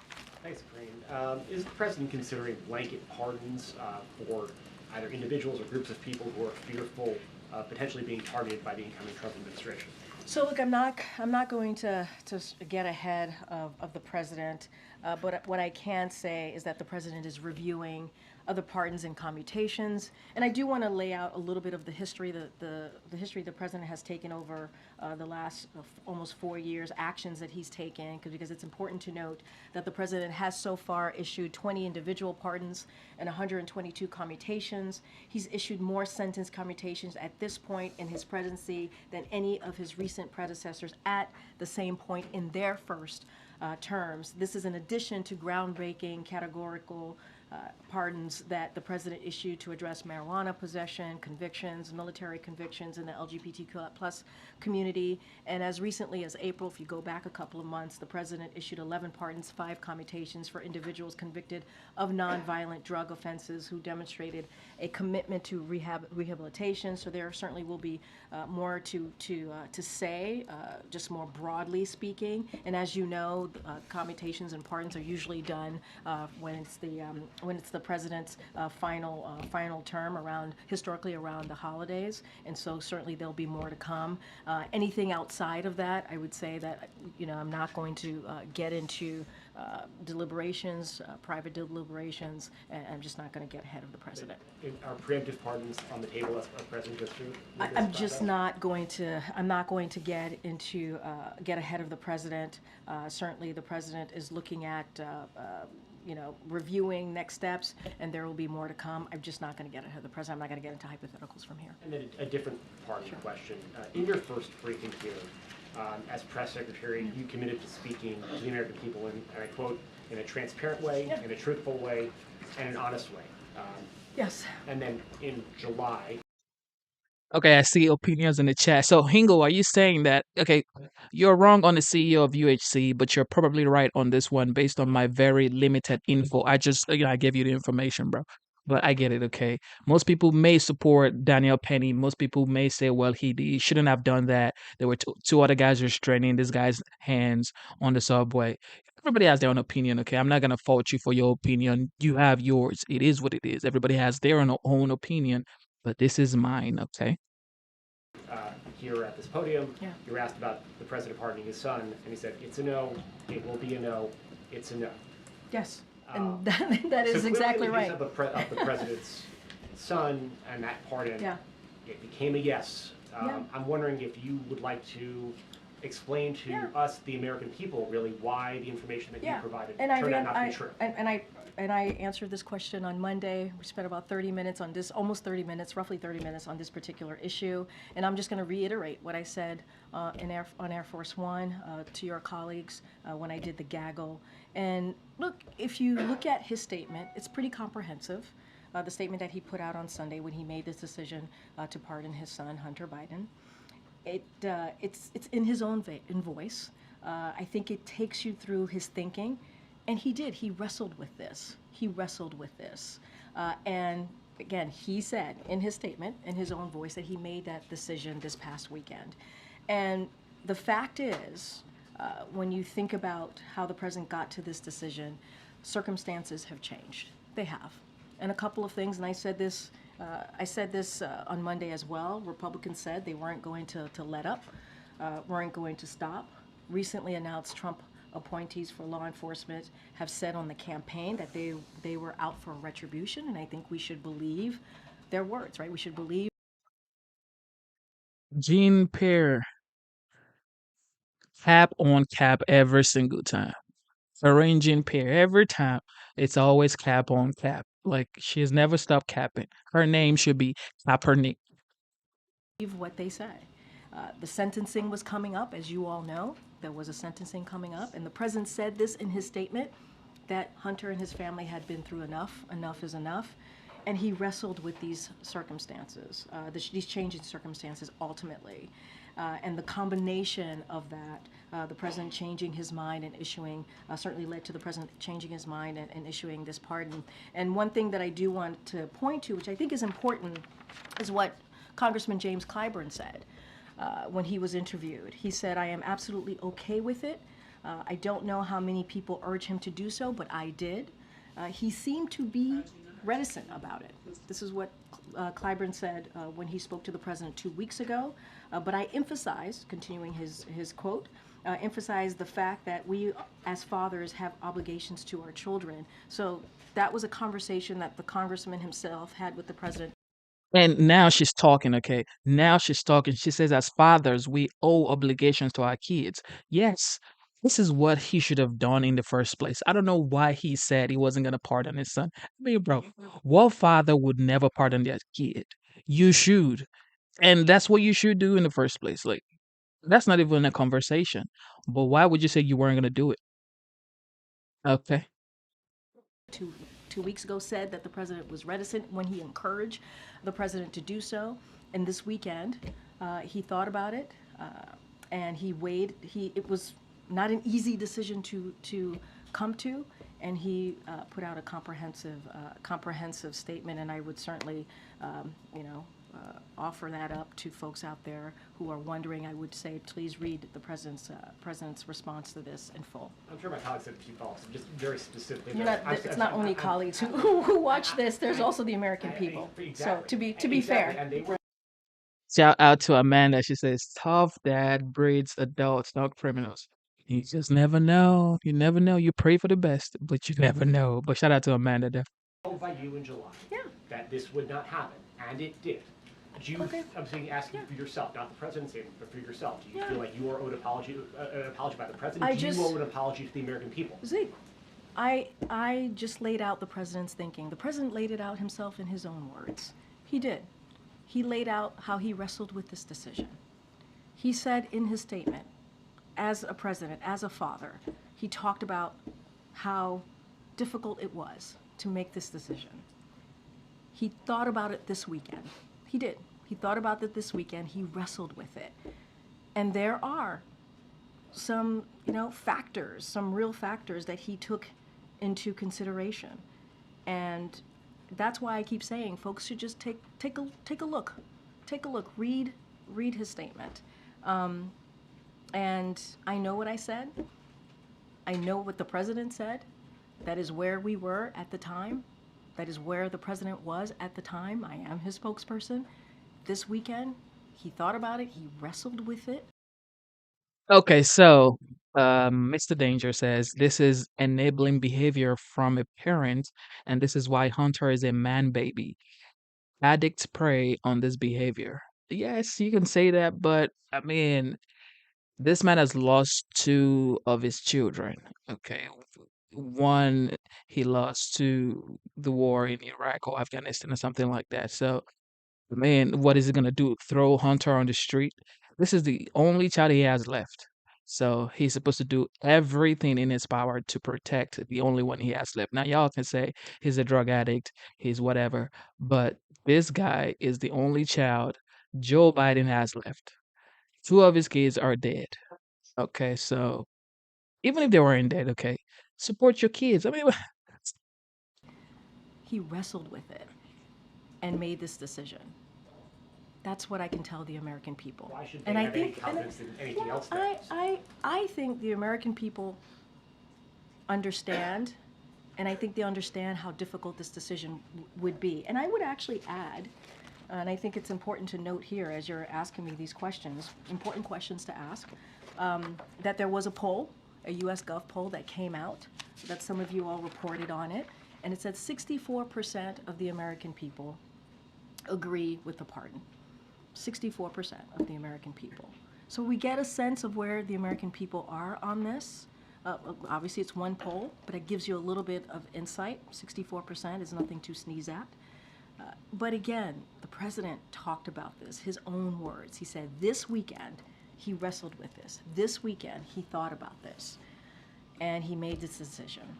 And let's not forget, we can't also forget what some of the legal experts and former prosecutors have all agreed on, many across the country.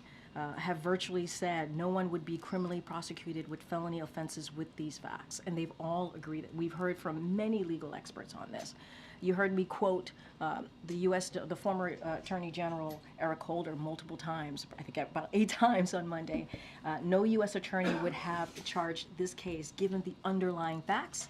Had his name been Joe Smith, the resolution would have been fundamentally and more fairly a declination, pardon warranted. And we've heard from many legal experts and also obviously a former U.S. attorney. Okay. All of those things you laid out were known long before Thanksgiving. Yep. And many Americans, in reflecting the 64%, certainly understand a father's point of view. But the president was declarative, you were declarative. You didn't give room for, depending on the outcome of the election or depending on the rhetoric coming from the potential next administration, the certainty with which the president and you portrayed the no pardon is part of where the question. Yeah. I'm telling you, man, Joe thought Kamala was gonna win. That's why he was making mouth saying he wasn't gonna pardon his son. I mean, what are you even talking about? You weren't gonna pardon your son. Man, you but sit down. So you're not gonna pardon your son. No, he felt like the Democrats were still gonna have the White House. I mean, if you have the executive power, it's fine. There's nothing that's gonna go wrong in your family. But now he knows he's losing the executive power, and Kamala didn't turn up for him because she didn't win. So, what do you expect? He was being noble, and of course, he was pandering to the voters and saying, "Look, you know what? I respect the Justice Department. I respect the jury. I'm gonna let them take charge. I believe in the system." All that is cap. Okay, cap. Comes from. Because all the facts that you have outlined were well known in advance. And I would add, there has been some circumstances that have changed this, right? Republicans not letting up, saying they won't stop. They're going to continue to do this. I mentioned the recent. You see, Karine Jean-Pierre, she needs to chill. As a matter of fact, if I had her job, and Joe Biden just say, "You know what? I'm going to pardon myself," I'm gonna say, "Sir, I resign." You have me out here saying you were not going to pardon your son like 20 times. And now you want me to come defend this decision. Yeah, I'm out.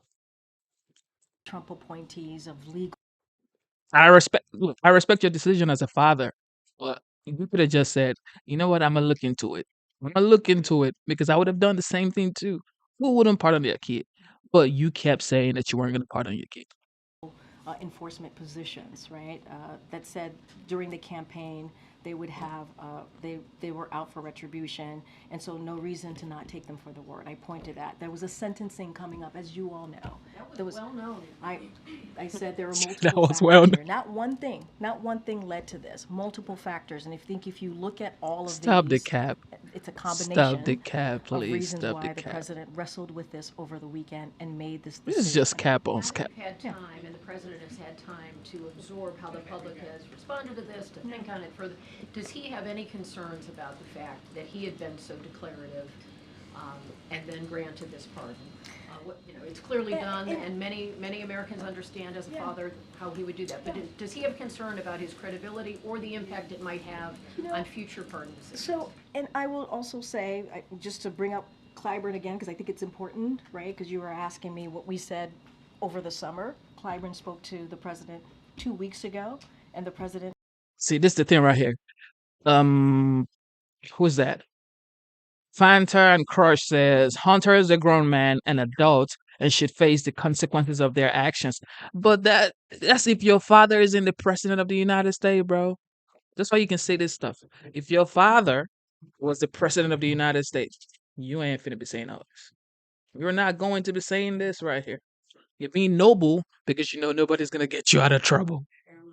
He said, this is Clyburn's words, the president was reticent when he tried to encourage him to pardon Hunter Biden. And I think that is his son, obviously. And I think that's important to note.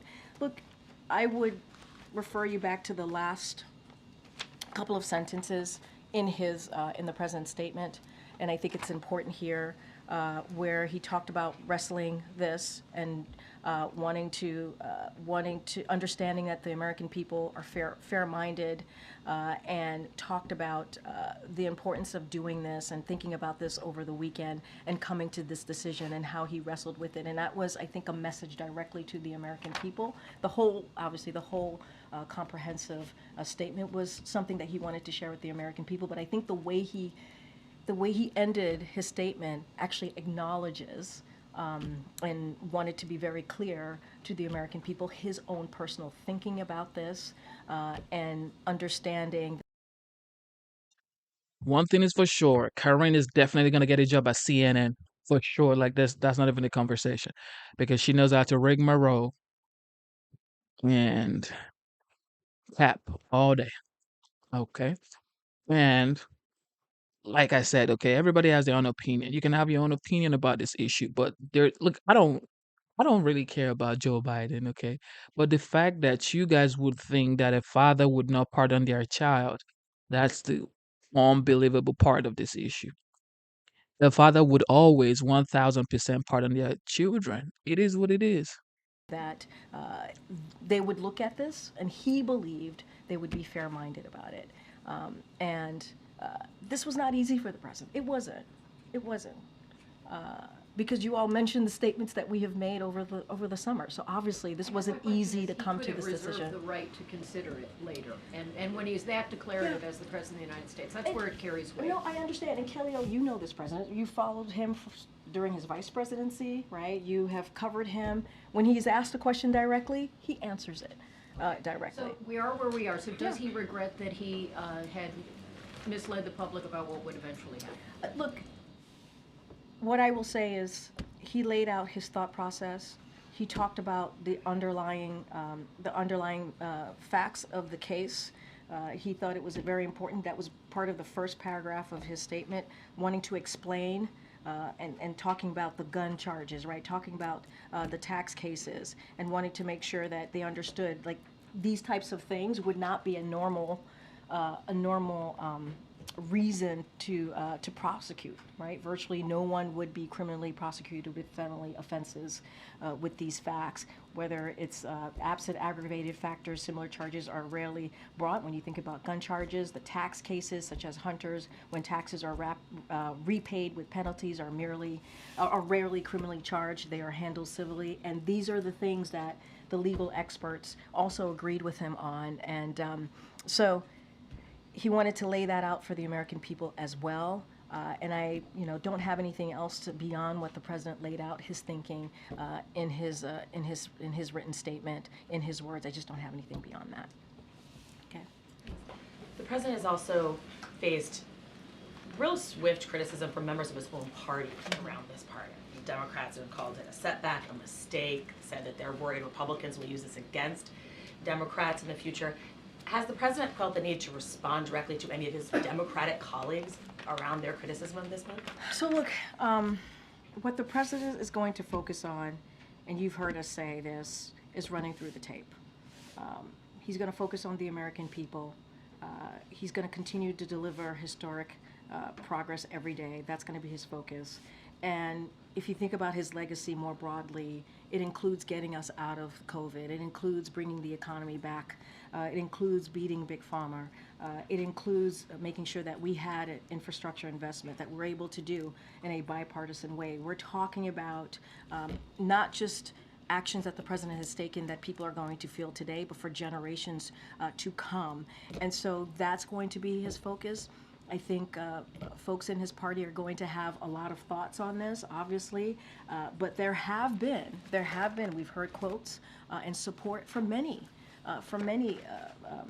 elected officials. I just mentioned Jim Clyburn. There was Senator Dick Durbin. He said it's a right given to the president, a power given to him under the Constitution, and Joe Biden is using it in a very humane way. I think Hunter Biden has been exploited for political purposes. It's not the first time. It won't be the last time in American history, but I can certainly understand Joe Biden standing up and saying that he wants to protect his son. Nancy Pelosi, when she was asked about this particular issue, she said, I support the president. Representative Jasmine Crockett, I think that it was the right move. And there's been others who have, in the Democratic Party, part of the leadership, and others who have supported this president and his decision. Just, though, when the president is saying that he believed it was a political prosecution, does it make it easier for incoming Trump to also say that he's pardoning January 6 rioters because he believes that those are political? Look, I'm not going to get into what the incoming administration is going to do or not do. That's not something that I'm going to speak to. I've been pretty consistent about that since the election. We've been very clear about where we stand on January 6th. And so I'm not going to get into that, but I think, and you all, some of you have reported this, Republicans have been his political opponents in Congress have been very clear about this. The president talks about this again in his own statement about how they took credit for bringing political pressure on the process when it came to Hunter Biden's plea deal. And so they took credit for that when it fell apart. They took credit for that. And they have said they're not going to stop.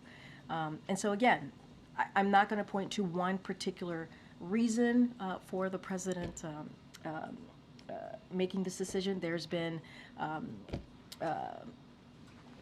changing factors that led him to where he weighted this decision over the weekend. And I just look at where Zeke started about the idea of preemptive pardons. Yeah. You clearly didn't rule that out. You confirmed that the White House is really considering that in response to I'm not confirming anything. I'm just saying I'm not going to get ahead of the president on this issue. There's a process. Are you ruling out the idea of preemptive pardons? What I'm saying is I'm not getting ahead of the president. I'm not. He's going to make announcements on pardons and commutations. That is something every historically presidents do, especially at the end of their term. And so that normally happens around the holiday. So you could expect the president making a decision. What I can talk to and speak to is this particular pardon a couple of days ago of his son and what he's been able to do. I laid out some historic actions that the president has taken when it comes to pardons, when it comes to commutations over the past 4 years, as recently as this past April. I'm not going to get into hypotheticals here. I'm not going to get into the president's thinking. Have people come and asked the president for a preemptive pardon because they're worried about potential prosecution? So what I can say is we have seen from advocates, right, who have been very public in lobbying the administration for pardons and clemency, commutations. We've heard from them. You all have seen it. So obviously we've heard them. I'm just not going to get into specifics of what we're going to do, not do. I'm not going to get ahead of the president, and I think you can understand that process. These people can persecute the 45th president of the United States, but they don't want to be persecuted. Now, they're talking about who wants to go through all of that stuff, spending money to defend yourself, tarnishing your image. But you could tarnish the 45th. You could let him spend money, waste time, waste energy on those silly, flimsy, unethical situation that you put in. Now he's the 47th. Y'all are running helter-skelter, trying to give yourself preemptive pardons. That shows you're guilty. In my opinion, it shows you're guilty. It just shows you are guilty. Because why wouldn't you wait? If you're so innocent, go to court. We're going to keep going. Go ahead, Tam. Yeah, thank you. You mentioned that there is a process. I would love if you could spell out exactly how that process is working. Is it in conjunction with the Justice Department, who in the White House is handling it? And then you could answer whether the Hunter one was inside or outside of that process, but let's start with the process. Well, no, I actually answered that question on Monday. The president made the decision on the pardon for Hunter Biden.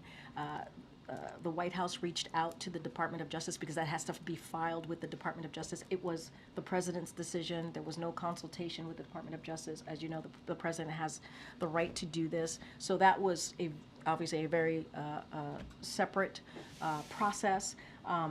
As it relates to more commutations, more pardons, that process, obviously the Department of Justice is involved in that. There's a review process, and so that's how we're going to move forward on making those types of decisions. And who at the White House is leading it up? Is it out of the counsel's office or is it chief of staff? Well, look, obviously the White House counsel will be part of this process. I just don't have anything beyond that. And just quickly, President Trump is going to be in France this weekend for the reopening of the Notre Dame, also meeting with President Macron. How does this White House view President Trump's meetings with foreign leaders happening while you're still here? I mean, look, it's not unusual. As you've heard us say before, you've heard the National Security Council say as well. I think Jake Sullivan, when he was asked this question, the President's National Security Advisor, made that same comment. It's not unusual for when there's a president-elect for heads of states, foreign leaders to want to have that conversation with the president-elect. So I'll just leave that there. Okay, go ahead. Thank you, Karine. Just follow up with Tara's question. Why isn't the President of the United States going to go to the reopening of the Notre Dame de Paris? Why not? So just as you know, the First Lady is attending, and she's attending as part of her larger travel swing to Italy, UAE, and Qatar. So she will be representing the administration. They were both invited to be there for the reopening of the Notre Dame. The president had a scheduling conflict, which is why he was not able to attend. Any specifics on the First Lady's trip and what that's going to look like, I certainly would refer you to the First Lady's office. The President was invited. Yeah, he was. There was scheduling conflict, which is why he decided not to attend. But the First Lady is there, and he's very proud that she's there representing us. And anything further on her visit, certainly I would refer you to their office. I have a question. Thank you, Karine. I also have a question on the Canadian Foreign Minister today launched the new Canada's new Arctic foreign policy, face Russia, China. 4 years later, and with a successor who seems to be skeptical, how does the President see Canada's involvement in mutual defense and international crisis? So look, the President values our strong partnership with Canada and their leadership to this particular announcement on addressing major challenges of our time, such as combating climate change. As you know, the President has taken that issue very seriously by putting forth one of the most historic piece of legislation that really deals with climate change in a way that we have not seen any other administration deal with it. Canada's contribution, as you all know, to Ukraine's defense and multilateral security support mission in Haiti have been consequential, and so we value the Canadians' cooperation in securing the Arctic region and that is peaceful, stable, and prosperous and cooperative, and so again we value that strong partnership, and I think they have shown leadership. Many things that they have certainly partnered with us in the past 4 years. Okay. Thank you, Karine. On Syria, as you know, armed groups are closing rapidly on many Syrian cities and against the Assad regime. How does the White House see the outcome or the best outcome, and what messages do you have to the regime in Syria? So we're closely monitoring the situations in Syria and have been in contact with the countries in the region. And the NSC put out a statement just last weekend. The Assad regime's ongoing refusal to engage in the political process outlined in UNSCR 2054, and its reliance on Russia and Iran created the conditions now unfolding, including the collapse of Assad regime lines in northwest Syria. So the United States, together with its partners and allies, urged de-escalation, protection of civilians and minority groups, and a serious and credible political process that can end this civil war once and for all with a political settlement consistent with UNSCR to 2254. And so we're going to continue to obviously defend and protect U.S. personnel and U.S. military. That is the president that has been always very clear about that. And so obviously U.S. personnel and U.S. military, they remain essential to ensuring that ISIS can never again resurge in Syria. But more broadly, to answer your question, we're going to closely monitor the situation in Syria. Since this statement, developments are happening so fast, the cities after cities are falling. So maybe by the weekend, we're talking about maybe the Assad regime is not going to be there anymore. Well, I'm not going to get into hypotheticals of what's going to happen in the next couple of days or how it's going to play out. What we are doing, we're monitoring the situation. We're taking this very seriously. You saw the statement from the National Security Council just this past weekend. We're going to continue to stay in contact with countries in the region. And so that's what I can say that we're going to do, continue to be in touch, continue to monitor. I don't want to get into hypotheticals from here. Sure. As you know, the Russians have been supporting the Assad regime since the beginning. But today they said they're going to play a limited role, in inverted commas. Is this a welcoming kind of statement from the White House that the Russians saying they're not supporting the regime the way they did in the past? Look, I'm not going to get into what the Russians are doing or not doing. What we're going to do is monitor this really closely. We're going to continue to talk with the countries in the region. And remember, as I just stated, we have U.S. personnel on the ground. We have U.S. military. It is important to the president that we continue to make sure that they're safe. Their safety is considered here. I'm just not going to get into what the Russians have said and what they're going to do and not do. Thanks, Karine. Zeke asked this question, I just didn't hear an answer. The next time that the president says he will or won't do something, why should the American people believe him? I answered that question. I don't have anything else to add. I answered the question. Can you I explain answered it in the a way that's question. understandable? What was your answer? I can't speak to you understanding the question or not, or my answer or not on this. I don't have anything else to say. She's still I'm not tired. going to relitigate this. I did that on Monday for 30 minutes. I went back and forth. I laid out. I said, please read the president's really comprehensive statement on this. And I even said the last paragraph of that statement, he talks directly to the American people. And that's how I answered that question. Can you acknowledge that it may have been a mistake by the president, you, to say multiple times unequivocally that he would not pardon his son? The president laid out in that statement what changed, why his mind changed, how he wrestled with this decision.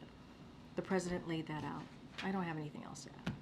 So that statement, Yeah. he said in part, I believe in the justice system, but as I have wrestled with this, I also believe raw politics has infected this process and it led to a miscarriage of justice.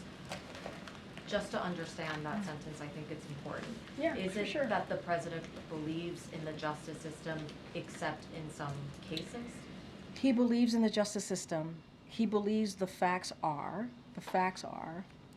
obviously I talked about the gun charges, what legal experts have said, former prosecutors have all agreed, virtually no one would be criminally prosecuted for underlying factors of Hunter's case. I talked about the gun charges, I talked about the taxes, the tax cases, and there are other factors here, what Republicans have said, as they weren't going to let up. I talked about the upcoming sentencing and what Hunter and his family have been through.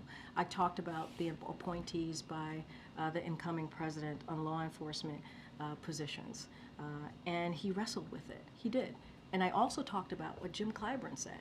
So you're asking me about an apology, but Jim Clyburn said himself in a conversation that he had with the president just 2 weeks ago, the president said, the president was reticent when he encouraged the president. When he himself, Jim Clyburn, encouraged the president to move forward with it, Congressman Clyburn, the president, responded to him by saying he was reticent. And so this was not an easy decision. It wasn't. It wasn't an easy decision. It was a lot of circumstances here. And we can't pass over what legal experts and former U.S. attorneys have said on this, and across the country, they've all basically agreed virtually no one would be criminally prosecuted with felony offenses with these facts. And I have gone through the two important underlying facts of the cases. And, I just don't have anything beyond that to add or to say. I've laid out our thought process. The president has laid out his thought process, and we've talked about the case. We've talked about his thinking, and I just don't have anything beyond that. The president just got back from a multi-day trip to Angola, where he engaged the press, I think literally one time, just to quickly confirm that he was getting briefed on the situation in Korea. Yep. His last foreign trip, it was 6 days in South America. As you know, he didn't engage reporters during that trip. After that last trip, he told us in this briefing room that he believes in the value of engaging the press. He enjoys it, you said. He will continue to engage reporters. There will be opportunities to talk to him. So why is it that he is avoiding reporters? Look, we still have 45 days left in this administration. The president does. He does believe in the freedom of the press, right? He believes in that. I think we have shown in the last 4 years bringing back the norms of engaging with all of you. We have respected that process. I hope you guys think that we've tried to do the best that we can to do that. And the president he really does enjoy having a back and forth. And when the president, and I do want to say, he did take a moment to have a back and forth with all of you when he was in Nantucket with some of your colleagues who traveled with him. He did take some questions there, so it's not like he hasn't taken questions at all. He did have a Okay, guys, so I'm pausing this broadcast to let you guys know that updates just came in 3 hours ago. TikTok will be banned on January 19th after appeals court opposed law requiring the sale or ban of US TikTok.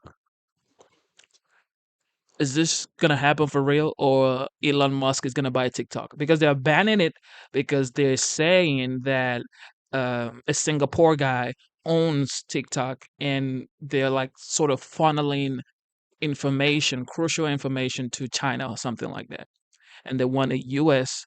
to own the U.S. TikTok at least. So, do you think Elon Musk is gonna buy TikTok? Because he likes to do something like that. He likes to do it because he wants to buy MSNBC too. So if Elon takes charge of TikTok, oh, it's over. he did do a gaggle when he was in Nantucket around the holiday and took some questions. And so he'll continue to do that. And look, he was really focused, and many of you who Just asked don't me this understand how question, you guys think. Somebody said, yeah, that's good. Get rid of TikTok. Finally get rid of TikTok. Like, why though? Why though? People make a living on TikTok. Y'all know, right? It's just like saying ban YouTube, ban Facebook, ban Instagram. People make a living on these things, on these platforms. See what I mean? It's like saying ban the media. How would you get your news? he was focused on his last. Now, do I agree on the fact that an American should own TikTok, at least TikTok USA? Yes, absolutely. You know, it's just the point of like you saying ban TikTok, but why though? Why do you want? Because a lot of people get their information on TikTok, especially Gen Z. You know, I know it's like national security threat for information on TikTok should be funneled to China, obviously. However, it's like people do things on TikTok. Okay, so TikTok US should be owned by United States personnel. I get that, but banning TikTok overall, I don't understand. CONUS. He had the G20, the last G20. He had APEC, which was all incredibly important. Wanted to focus on his engagement with. Amanda, this is the case. Like Amanda says, I believe it's OnlyFans is the issue. OnlyFans is the place that you need. That's the platform that needs to be banned. OnlyFans. Okay, this is my opinion. You don't have to take it. OnlyFans is chilling, living life. You want to ban TikTok. Platforms like OnlyFans are not having issues. OnlyFans they're not having any issues. Okay. People are selling all sort of issues on OnlyFans. Selling all sorts on OnlyFans. But y'all don't want to ban OnlyFans. Y'all want to ban TikTok. Come on. Leaders, heads of states. He did that. The trip to Africa, as you all know, was a promise that he wanted to keep, and it was a great trip with very substantive discussion. Wait. Amanda, are you saying that TikTok has OnlyFans? Is that what you're saying? Because you said, I believe it's OnlyFans is the issue. So you're saying that TikTok has a site on their platform that is dedicated to OnlyFans? And we were able, again, to President to show his global leadership. And so I would say to all of you, you'll hear, you certainly will hear from him. Did you just say bath water for sale? People are selling bath water. Man, there ain't nothing this man ain't gonna buy. I know men will buy bath water for sure. There's no way. There are things men buy. I'm like, why? What is going on? You're buying bath water? Golly. In the next 45 days. Do you consider it upholding norms for the president to basically not engage the press in at least 2 back-to-back? What I would say is upholding norms is what we have been able to do in the last 4 years, and I would encourage folks to look at the 4 years more broadly, and what the president has been able to do, and what the president has engaged with all of you. And again, I would say, especially from here. Now, according to the updates, the word on the street is older, newly divorced women are the big consumers of OnlyFans for younger guys. So older women who just got divorced are the ones that are consuming the heck out of the content on OnlyFans. Is that true? Let me know in the chat because I want to know. We have always respected and want to continue to respect the freedom of the press and have a healthy back and forth. And that is the norm that I think, yes. That bath water got me. Bath water. Who's selling bath water? The administration won't be able to use up the nearly $7 billion in military aid that Congress had approved for Ukraine before the president leaves office. How much money do you estimate that will still be left when the president leaves? And is the president concerned that the incoming administration is not going to get that out the door to Ukraine? So, as you know, back in September 29th, we put out a statement. The president was very clear about wanting to surge resources into Ukraine and wanted to make sure that they had everything that they need as what was happening on the ground, the situation on the ground, circumstances on the ground was changing. And our commitment has been very steadfast. You have Zara, seen I since, agree with you, bro. that day, I definitely agree continuing with to you. It's make announcements legalized. Yep. on assistance Straight going up. towards Ukraine. I don't have a number for you or an estimation of how much money would be left or not left in the next, after, we've got 45 days, as I just mentioned. I would refer you to the Department of Defense to get that specific number. But we are committed to getting the money out the door.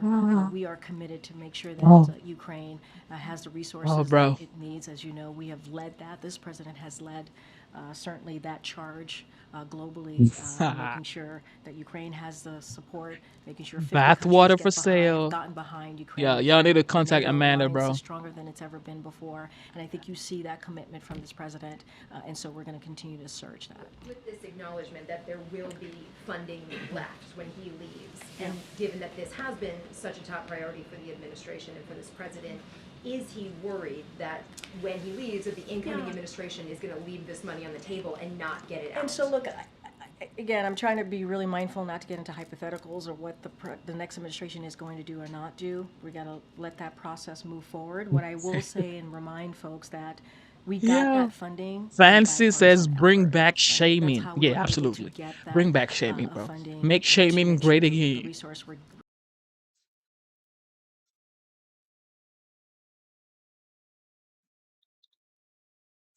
You guys are too funny, man. You guys are too funny. Like, I do know for a fact that people sell feet, picture, hands, back, hair, lips, face, like all sort of part of the body. But like bath water, this is the first time ever I've heard that people are buying bath water. What? Who buys bath water? For what? What does that even do? But according to Amanda, it's for sale. Okay. resources were getting into Ukraine. And so that was done in a bipartisan way. And we can't take Russia off the hook here, right? They are the aggressors here. They are the ones that went into a sovereign territory. And again, we say this all the time, this war can end today if Russia would stop their aggression. But again, it was done in a bipartisan way. We can't forget that. Go ahead, Jeff. Thank you. Karine, before the election, the Senate passed a bill that would have added an additional 60 judges to the judiciary. That bill is now going to the House, and there are some Democrats who are now not supportive of that bill because it would mean President-elect would have an additional 60 judges to fill. What's the Zyro, bro, you are the wildest. This is the wild. Look, y'all gonna give me high blood pressure today. Look, Zyro. Zyro says the best is the canned fart. Let me tell you. He.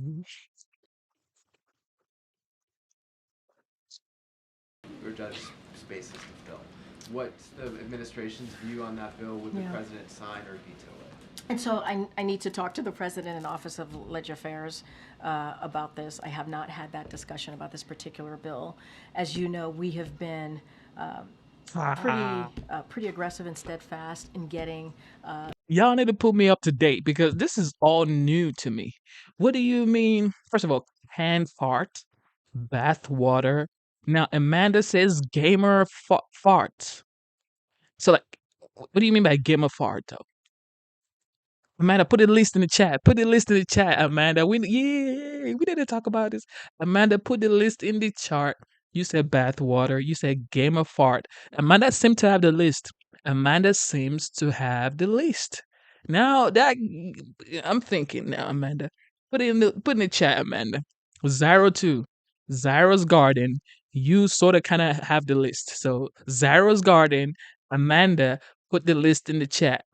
Okay, put a list in the chat because people may be shopping. This may be Christmas wish. Okay, some people are wishing for Christmas deals. Do they have Black Friday deals? Let's know if they have Black Friday deals and if they are doing affiliate marketing. Maybe we can affiliate market their product.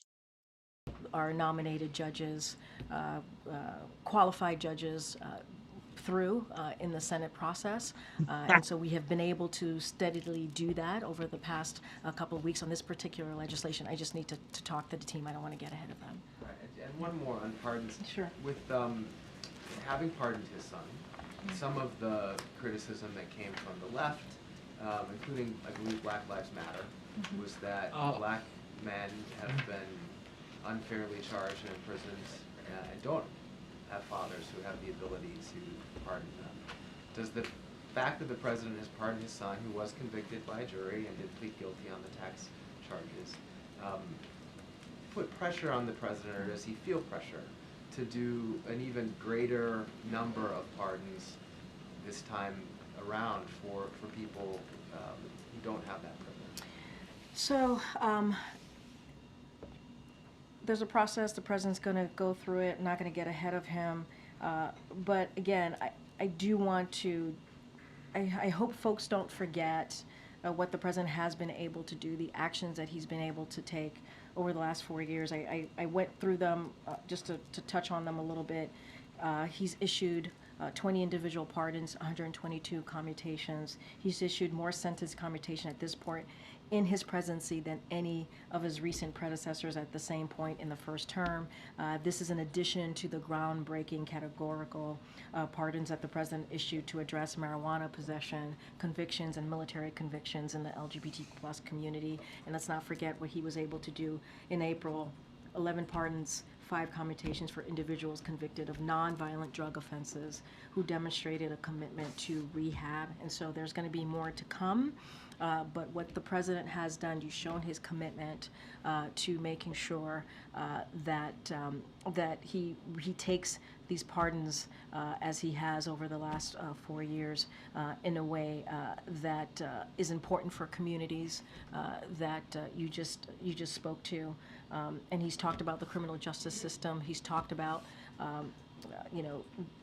he's taken actions in a way that we can address with the inequalities of the criminal justice system. And I would say that this president's commitment has been very clear on this, and has been very, has been very steadfast and has made a difference. There's going to be more to speak to in the upcoming weeks, and so certainly the president will address it. Does he have a response to that kind of criticism? Look, again, I just laid out what the actions. No, I don't. Does he get that some people feel that their sons and daughters deserve the same? And so I will say, you know, and I keep going back to his comprehensive written statement because he speaks to his thought process. Obviously, I've said this many times. He speaks to wrestling with this. He speaks to the underlying factors, as I've mentioned many times from here, and he speaks to how Republicans have politically gone after his son over and over again and continue to say they're not going to stop. And you've heard from legal experts who have said that if his name was Joe Smith. I'm asking about these other people who are also in jail and were also convicted. Right, and I've answered that by talking about the actions that the president has taken.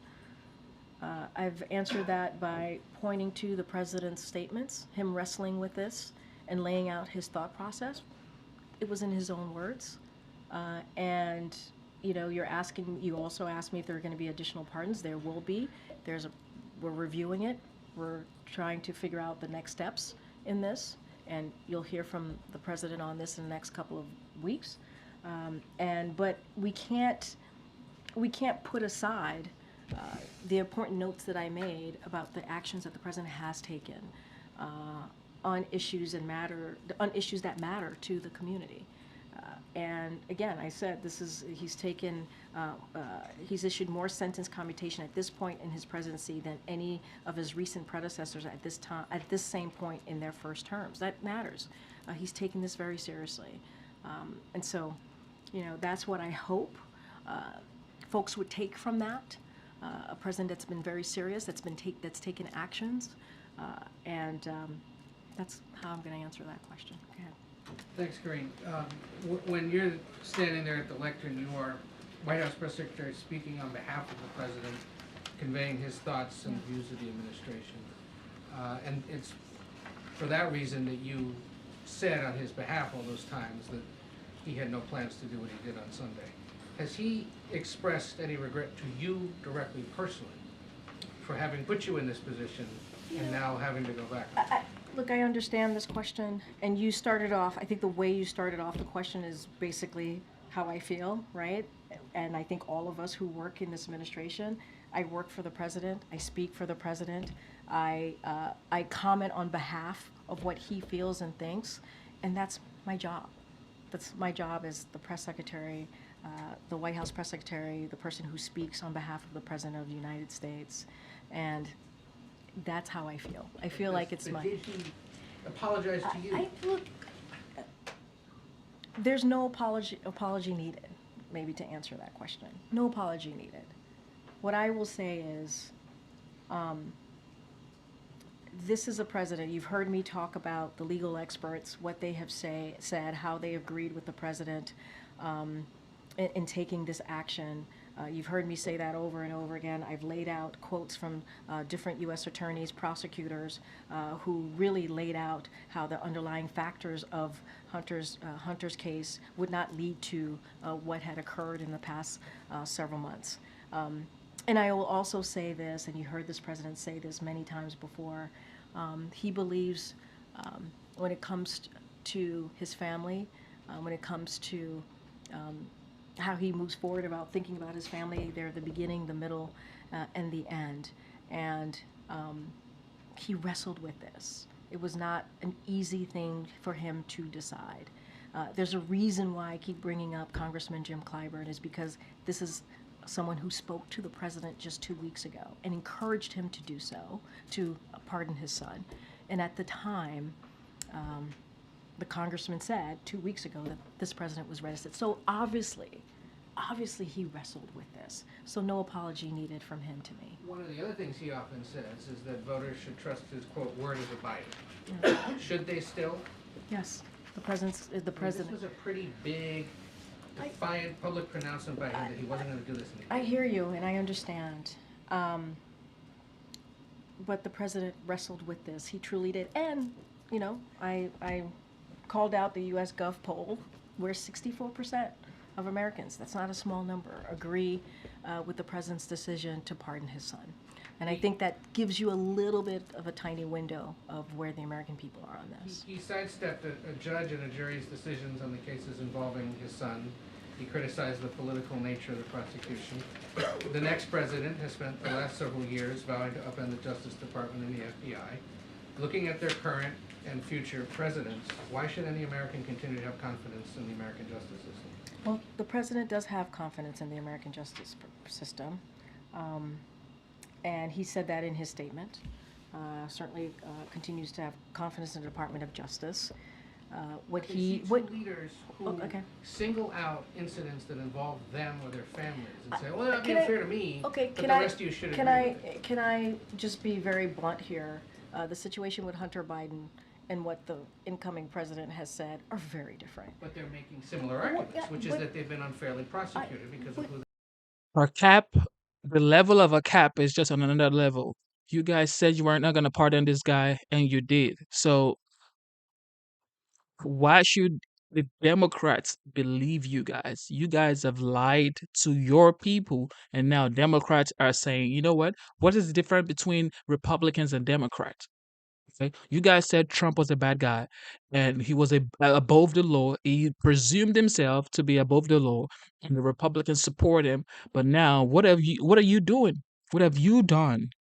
Biden has set the Democratic Party 10, 20 years behind, because now, what are you going to say? You're not above the law when the son of the president just got pardoned. It's not going to work. But I don't think those two things are the same. I just don't. They're not the same. They're just not.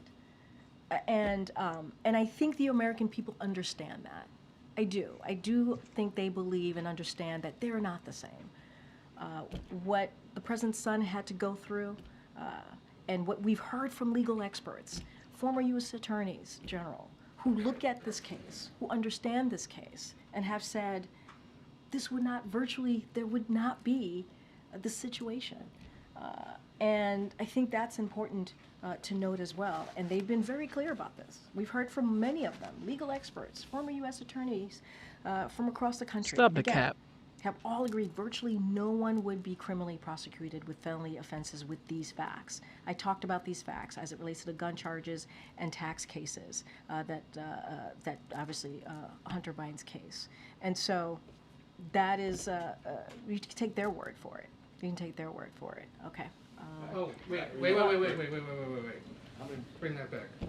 So Deborah Tice just told the National Press Club from a significant source in our government, Austin Tice is alive. Is that what they were told today here at the White House? I don't have anything to share about conversation on this particular matter. What I can say, though, is that There was a meeting here today no, at the White House exactly. with The her National family. Security Advisor to the President, Jake Sullivan, did have a meeting with Austin Tice's family this afternoon, and Jake Sullivan has regularly met with the families of wrongfully detained Americans. So this is in line of what he has been able to do. And so we're going to continue to make sure that we get Americans who are wrongfully detained or Americans home to their families. You've seen that. I think you've seen that commitment truly from this administration, what we have been able to do certainly in the last several months over the past 4 years. And we brought home 75 unjustly detained around the world. So we work around the clock. We partner, obviously, with partnership with our allies, and we negotiate the release of Americans. I don't have anything to say about that particular statement, but obviously, Austin Tice's family. I can't even imagine what they're going through right now, as they think about Austin Tice, as they, I'm sure, have continued to hope and pray for Austin to come home to them. And what we have been committed to is making sure that Americans get home. 75 Americans unjustly detained around the world. We have been able to do that because of this president's leadership. And so I think that matters, and I think that shows the president's commitment. Great. Go ahead. I know where you're going. Go ahead. Thanks, Corinne. So soon after the president announced the ceasefire deal between Israel and Hezbollah, President-elect Trump's team immediately, claimed credit for it. Just last week, there was a video out, released by Hamas of one of the hostages. Is the White House working with the Trump team to negotiate, the hostage crisis? So what I can say is we're going to continue to work 24/7 as we have, day and night, to secure a deal.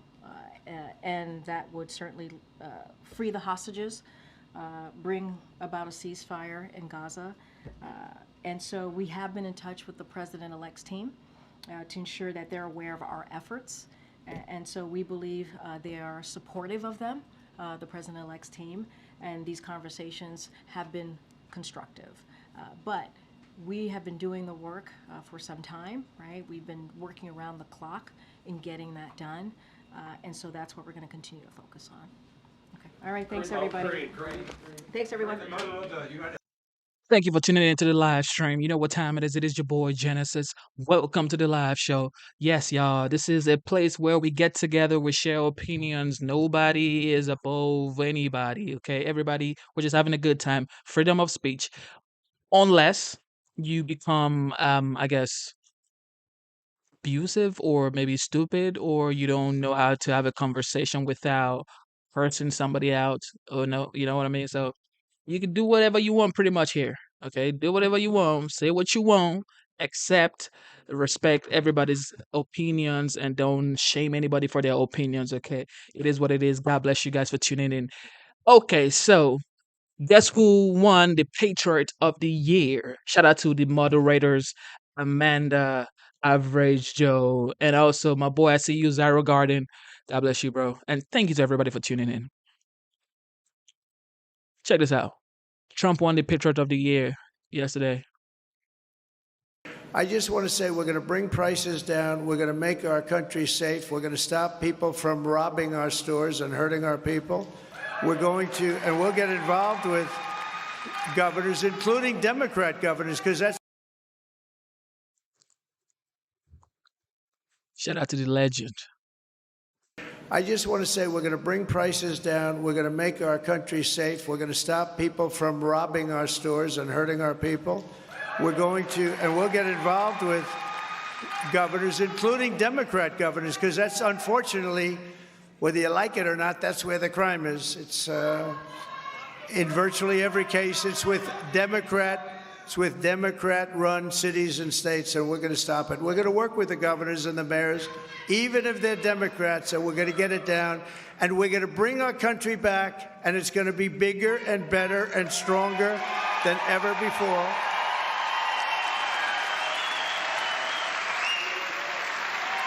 And we're going to be proud of our country again. Right now, we're not so proud of our country. We're going to be very proud of our country again. It's going to be better than ever before. It's going to be more successful than ever before. We're going to be more respected throughout the world than ever before. Countries are going to respect us again. They already do, actually. I think you have seen more happen in the last 2 weeks than you've seen in the last 4 years, and we're not even there yet. We're not even there yet. So I just want to thank, this is a fantastic group of people. This is a fantastic turnout. This is very impressive. And you're my friends. You're my friends, and we're going to be friends with this country. And we're going to do something that I've been talking about for 8 years. We had it done. We created the most successful economy in the history of our country. We were doing so good. Our border was the lowest numbers ever, the lowest number of illegal immigrants coming into our border that we ever had. The famous chart. Do you remember the chart that I looked over to the right? Ooh. I still have that throbbing feeling. That beautiful chart that I looked over, well, that chart showed we had the best immigration, the lowest number of people in the history of our country recorded. In the history of our country, that's what we achieved. And we're going to achieve it again and very fast. It's going to be very fast because we have no choice. But we're going to do something that I've been talking about for 8 years. We're going to do it again, and we have to do it again. And that's, we're going to make America great again. Thank you all very much. Thank you very much. Thank you, Tyrus. Thank you, Tyrus. Hey, Sean Hannity here. Hey.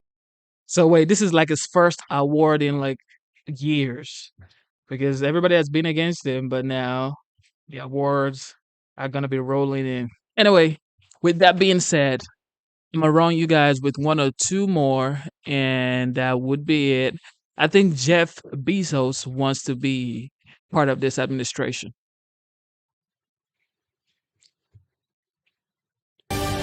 Welcome to this special edition of Hannity. I'm Tammy Bruce, in for Sean tonight. With just a month and a half until Inauguration Day, yippee, President-elect Trump's second term is taking shape. I love even getting to say that sentence to you guys. And even Jeff Bezos says he's optimistic about the next 4 years. Take a look at this. I'm actually very optimistic this time around that we're going to see. I'm very hopeful about this. Man, you know you ain't hopeful. You've been against this guy for 8 years now. You want to be a part of it. Man. He seems to have a lot of energy around reducing regulation. And my point of view, if I can help him do that, I'm going to help him. Because we do have too much regulation in this country. This country is so sad. Somebody says, not bozos. He was now with Trump. Okay. So everybody wants to join the winning train, the moving train. That's what everybody wants to be a part of. When things are down, everybody runs away. But when things are looking all jolly and looking all bright and colorful, he wants to be a part of it. He wants to be the next Elon Musk, guys. Set up to grow. Wow, everybody's really getting on board, aren't they? Meanwhile, more details are coming to light about Trump's mass deportation plan. According to a new report, illegal immigrants will be deported to countries other than their own if their home countries refuse to accept them. Good. According to the report, those countries include, but may not be limited to, Turks and Caicos, Panama, and Grenada. Now, as more details about the Trump administration's plans come to light, incoming Senate Majority Leader John Thune has set a busy schedule with, get this, no Senate recess until March, as he looks to quickly usher in Trump's agenda. Trump also continues to fill out senior administration roles, announcing that former United States Assistant Secretary of the Treasury for Public Affairs from his first term, our friend Monica Crowley, will Wait. What was that long deep breath she took? Hopefully, she's okay. Treasury for Public Affairs from his first term, our friend Monica Crowley. Whoa, what was that? What was that, guys? Administration roles, announcing that former United States Assistant Secretary of the Treasury for Public Affairs from his first term, our friend Monica Crowley, will serve as Ambassador, Assistant Secretary of State, and Chief of Protocol of the United States in his upcoming administration. Hey, Sean Hannity here. Yeah, something must be wrong with her. I hope she's okay. That was too much of a deep breath. That was too much of a deep breath. Okay, so everybody knows the OG, the 45th, the 47th president-elect wants to make the United States great again. But what are his GOP colleagues saying in the House?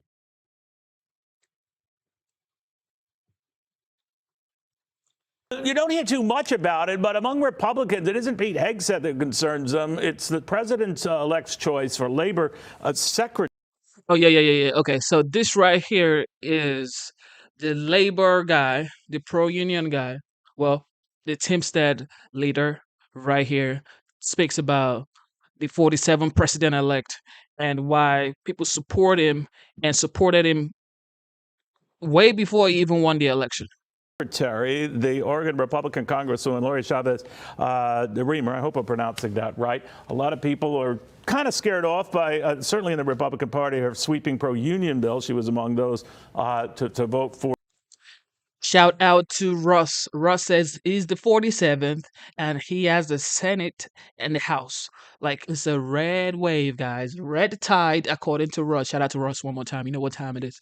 In the Republican Party, Protecting the Right to Organize Act aimed at expanding labor protections. A champion of that joins us right now, Sean O'Brien, the Teamsters General President.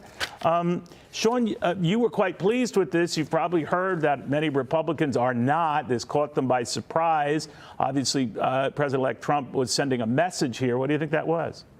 Well, I know the message was clear. We demonstrated that labor and the American worker supported the Trump administration overwhelmingly. And I think Trump recognizes that. I think his administration recognizes that. And it's a step in the right direction for not only organized labor, but also the American worker. And, you know, the Republicans have a great opportunity to demonstrate what they were saying all along, that they want to be the pro-worker party.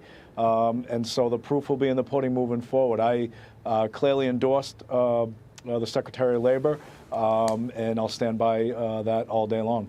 You know, I'm just wondering the fallout that President-elect Trump is getting from this is not nearly as extreme as some of these other potentially controversial picks, but there are Republicans concerned that he is getting too close to labor and too close to guys like you. Well, I think it's reflective of his personality. There's a lot of far-right Republicans that didn't agree with this, and one thing he proved is that, you know, he's going to do right by what he believes to be the right thing by labor.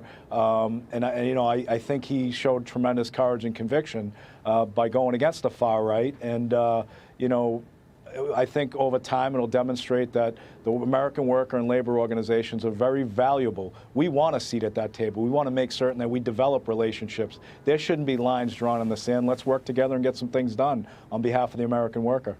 Sean, I'm just curious. I mean, you famously appeared and spoke to Republicans at their convention. You had hoped to have the same opportunity. Democrats never got it. You were a gentleman about it, but I'm wondering if anyone has apologized to you in the Democratic Party. We goofed, Sean. We're sorry about that. We want to make amends. Anything like that? No, absolutely not. And look, I didn't expect that anyways. What we did at the RNC was very important, and it wasn't a speech that leaned Democrat, Republican. It was focused on what needs to happen in America for the American workers. It highlighted what our problems were with corporate elitists.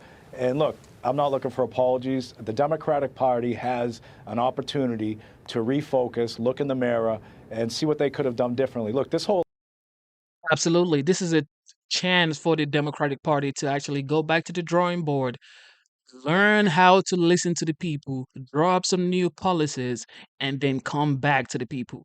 Revitalized. Okay. You have to revitalize yourself and come back to the people and learn to listen to the people.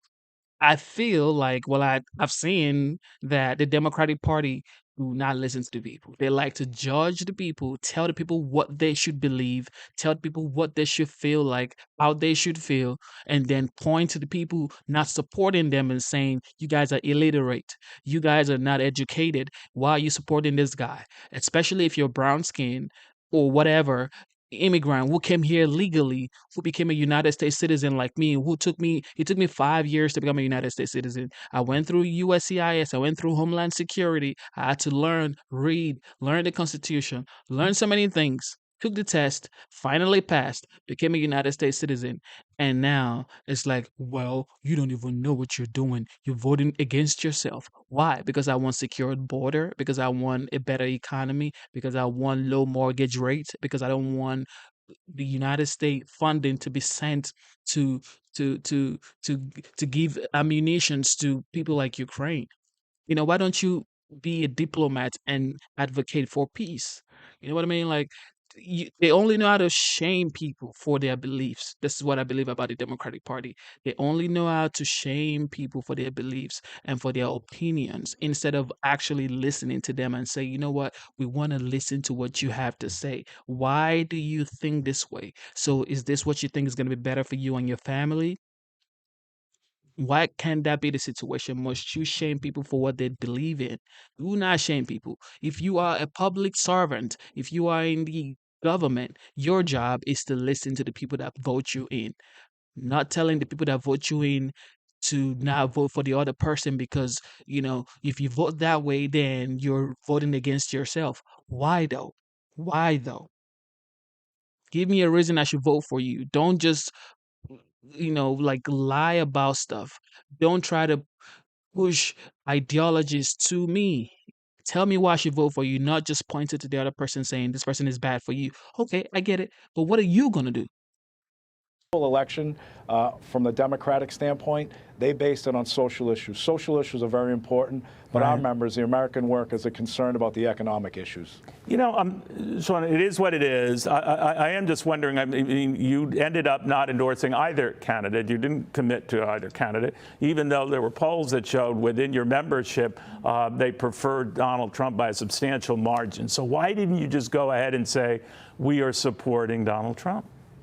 Because we've got other constituency that are the Democrats and also independents. So, we've also got to weigh out our decision. But that didn't stop you in the past from backing Democrats. Right, but remember, we did extend. And this is the thing, like Democrats will say, well, go read Project 25. That was a campaigning strategy by the Democratic Party. Now, even CNN, who championed all of that stuff, they're not more talking about Project 25. Nobody's talking about Project 25. You know why? Because they used it to campaign against the Republican Party, against the OG Trump, for real. Everything was just for Trump. And like, okay, J.D. Vance was the person that wrote the four letters or whatever they called it. However, it's like you are the president of the United States, Joe Biden, and your vice president, who happens to be the first woman vice president of the United States ever, is now the person running as the forerunner of the Democratic Party to be the next president of the United States. And she's saying she wants to give $25,000 tax credit to people who are first-time home buyers. You want to give $50,000 tax credit to small businesses. You want to give $6,000 as child tax credit. Why don't you start doing that right now? You want to protect the border, okay? The border bill that Donald Trump killed, we're going to bring it back and we're going to sign it. Newsflash, you are the vice president and your mentor that you said was the most consequential president of our time is the president of the United States. You always say, Joe, we did it. Bidenomics worked. It's working, guys. And you want to blame price gouging. And you were there. You said you went to Ukraine. She said she went to Ukraine. She went to Russia to speak with some people to stop the war, whatever. And all of a sudden, the war started. So it's like, nobody can even believe these people. Like, nobody can believe these people. Now, everything she's campaigned on, and of course, she copied no tax on tips, which she never said again. She said it one time and never said it again. However, it's like, everything she campaigned on right now, she just got back from Hawaii. She was in Hawaii taking a break. While all of this is going on, she went on vacation to Hawaii. She had Beyonce, Oprah, Taylor Swift, Eminem, Samuel L. Jackson, Lizzo, Megan Thee Stallion, Usher, Tyler Perry, J-Lo, Fat Joe. Everybody supported Kamala Harris. Everybody supported Kamala Harris. But guess what? She lost. You know why? Because celebrities, Hollywood stars, Hollywood lifestyle would not help. Okay? Trying to buy these people, bring them over, buy them, bring them over, pay them to come talk to the people is always not going to work. Especially now, Trump has changed everything. Like, Trump has changed the political landscape of the United States. He has changed everything. Whoever is coming out right now Whatever is coming out right now, if you do not come with substance, if you do not come with the things that you're gonna do for the American people, don't even bother. Okay, Taylor Swift ain't gonna save you. Even if she has 2 billion followers, 2 billion followers ain't gonna save you. Taylor Swift's 2 billion followers ain't gonna save you. You know why? Because Taylor Swift do not know the price of gas. She does not know what the mortgage rate is. She does not know what a gallon of milk costs. You know why? Because she doesn't. She's going from tour to tour, working hard, making music, entertaining people. She doesn't have that time. The normal everyday Americans, like the farmers, the truckers, the carpenters, the welders, the HVAC professionals, the construction workers, the everyday single moms, the everyday married women, the fathers, these are the people who know what time it is in the United States, not the elites, Hollywood people. Nah, that's not the people. So that's why she lost. And now whoever is coming out as a Democrat has to understand these issues. You have to understand that I have to connect with the people. I have to be authentic because obviously Kamala wasn't authentic. She wasn't authentic, okay? It's just what it is. So she lost. And I hope she's not coming back in 2028 for presidential campaign anymore because there would be primaries that time and I don't think she's going to survive the primaries. So she might be going to California and she might lose too in California. But we know Gavin Newsom, what people call Gavin Newsom, is coming for 2028 for sure. Gavin Newsom is coming for 2028. That's for sure. Extensive polling, Neil. Yeah. And both candidates weren't strong on certain issues that are important to us, like the right to strike under the RLA. Yeah. There were a lot of determining factors. So, look, we stand by our decision as a General Executive Board. We've done pre-polling, as you know. We've done post-polling, and they are exactly the same. So we stand by our decision, and we look forward to working with the administration and making certain that we hold people accountable for what they intend to do for working Americans. You're going after Costco right now. I guess that they are preventing or making it very difficult for workers there to unionize. What's the latest? Well, the latest is, I mean, they're a typical white-collar crime syndicate. You know, what they say and what they do. That's a little extreme, isn't it? No, it's actually very accurate. You know, they've once a very friendly company embraced their workers. They've had some changes in CEOs. They're not investing in their workforce anymore. They're more focused on their balance sheet, the bottom line. They don't respect the process. This week we filed a lot of unfair labor practices across the country because they are trying to squelch our members. They're impeding on their First Amendment rights. So they picked a fight with the wrong union, I can tell you that. And the contract expires January 31st, and they're going to determine whether they want a labor stoppage or not. All right, we'll follow it closely. Sean, thank you very much. Sean O'Brien. Shout out to Sean O'Brien, man. Team Star. You know what time it is. Thank you for tuning into the live stream. God bless you guys. God bless you guys. God bless you guys. I see you. All right, let me give shout out right now. Shout out right now. It's time to do some shout out, man. You guys are the best. We've been streaming for like 2 hours, 53 minutes. You guys stayed. Okay, so Average Joe for sure. God bless you for tuning in. My dog. Okay, Amanda. Shout out to Amanda. Thank you so much. And for the people who don't know, Amanda has the plug. She has the connect. She has the plug. And you know what time it is. It's up for sale. Okay. Black Friday. Hit Amanda up. She has the goods. Okay. The good stuff. Shout out to Amanda. Shout out to Zyros Garden. You know what time it is, Zyros Garden. Fancy. Fancy. God bless you. Thank you for your service. God bless you, Brody. Thank you. Who else, man? Ursula. God bless you. Ross Wilkerson. Thank you, Ross. Everybody who tuned in, God bless you guys. Thank you for tuning in. You guys are the best. And thank you to all the veterans in the chat. Bernard Kakoff too. God bless you. Yes, man. Everybody who tuned in, you guys are the best. God bless you. God bless you. God bless you. Instead of looking for perfection, seek for consistency. Never give up on yourself. Never give up on your dreams. Never give up on God. Believe in yourself. Believe in your dreams and believe in God. Life is hard. Things may be hard right now, but don't give up on yourself. You know, keep going. Stay disciplined. There's always light at the end of the tunnel. Even if you don't find the light at the end of the tunnel, just keep going. Okay, do it for yourself. Do it for the people that love you. But firstly, do it for yourself. Okay, most people say I want to do it for my mama, do it for my kids, do it for. Yeah, I get it.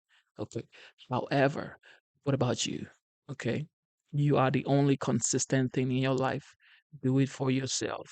Okay, wake up in the morning, decide to be great, decide to be responsible, decide to be a good person for yourself. Okay, for yourself. All right. We came here to this world alone and we're going to go by ourselves. All right. So please do it for yourself. Take care of yourself, take care of your health, get some food, eat good. Okay. Get some rest, rest up. Okay. Get your energy, get your mental health in check, relax if you have to relax, breathe if you have to breathe. Okay. It's not that serious. Life is hard one more time, but never give up on yourself. Okay. I love you guys. You guys are the best. Amanda says you're gonna get me. Nah. Well, I think Amanda, you're the funniest. Thank you so much. God bless you guys. God bless you guys. God bless you guys. I will be back, let's say by 6 p.m. or 7 p.m. Between that time, I will be back, and we're gonna talk about Trump's um, assassination attempt hearing. We're gonna talk about that, and we're gonna actually watch it. So, um, yeah, I'll be back. I'll be back here, and obviously general news. So, God bless you guys. Thank you for tuning in. God bless you. God bless you. God bless you. I love you guys. It's your boy Genesis, and I am.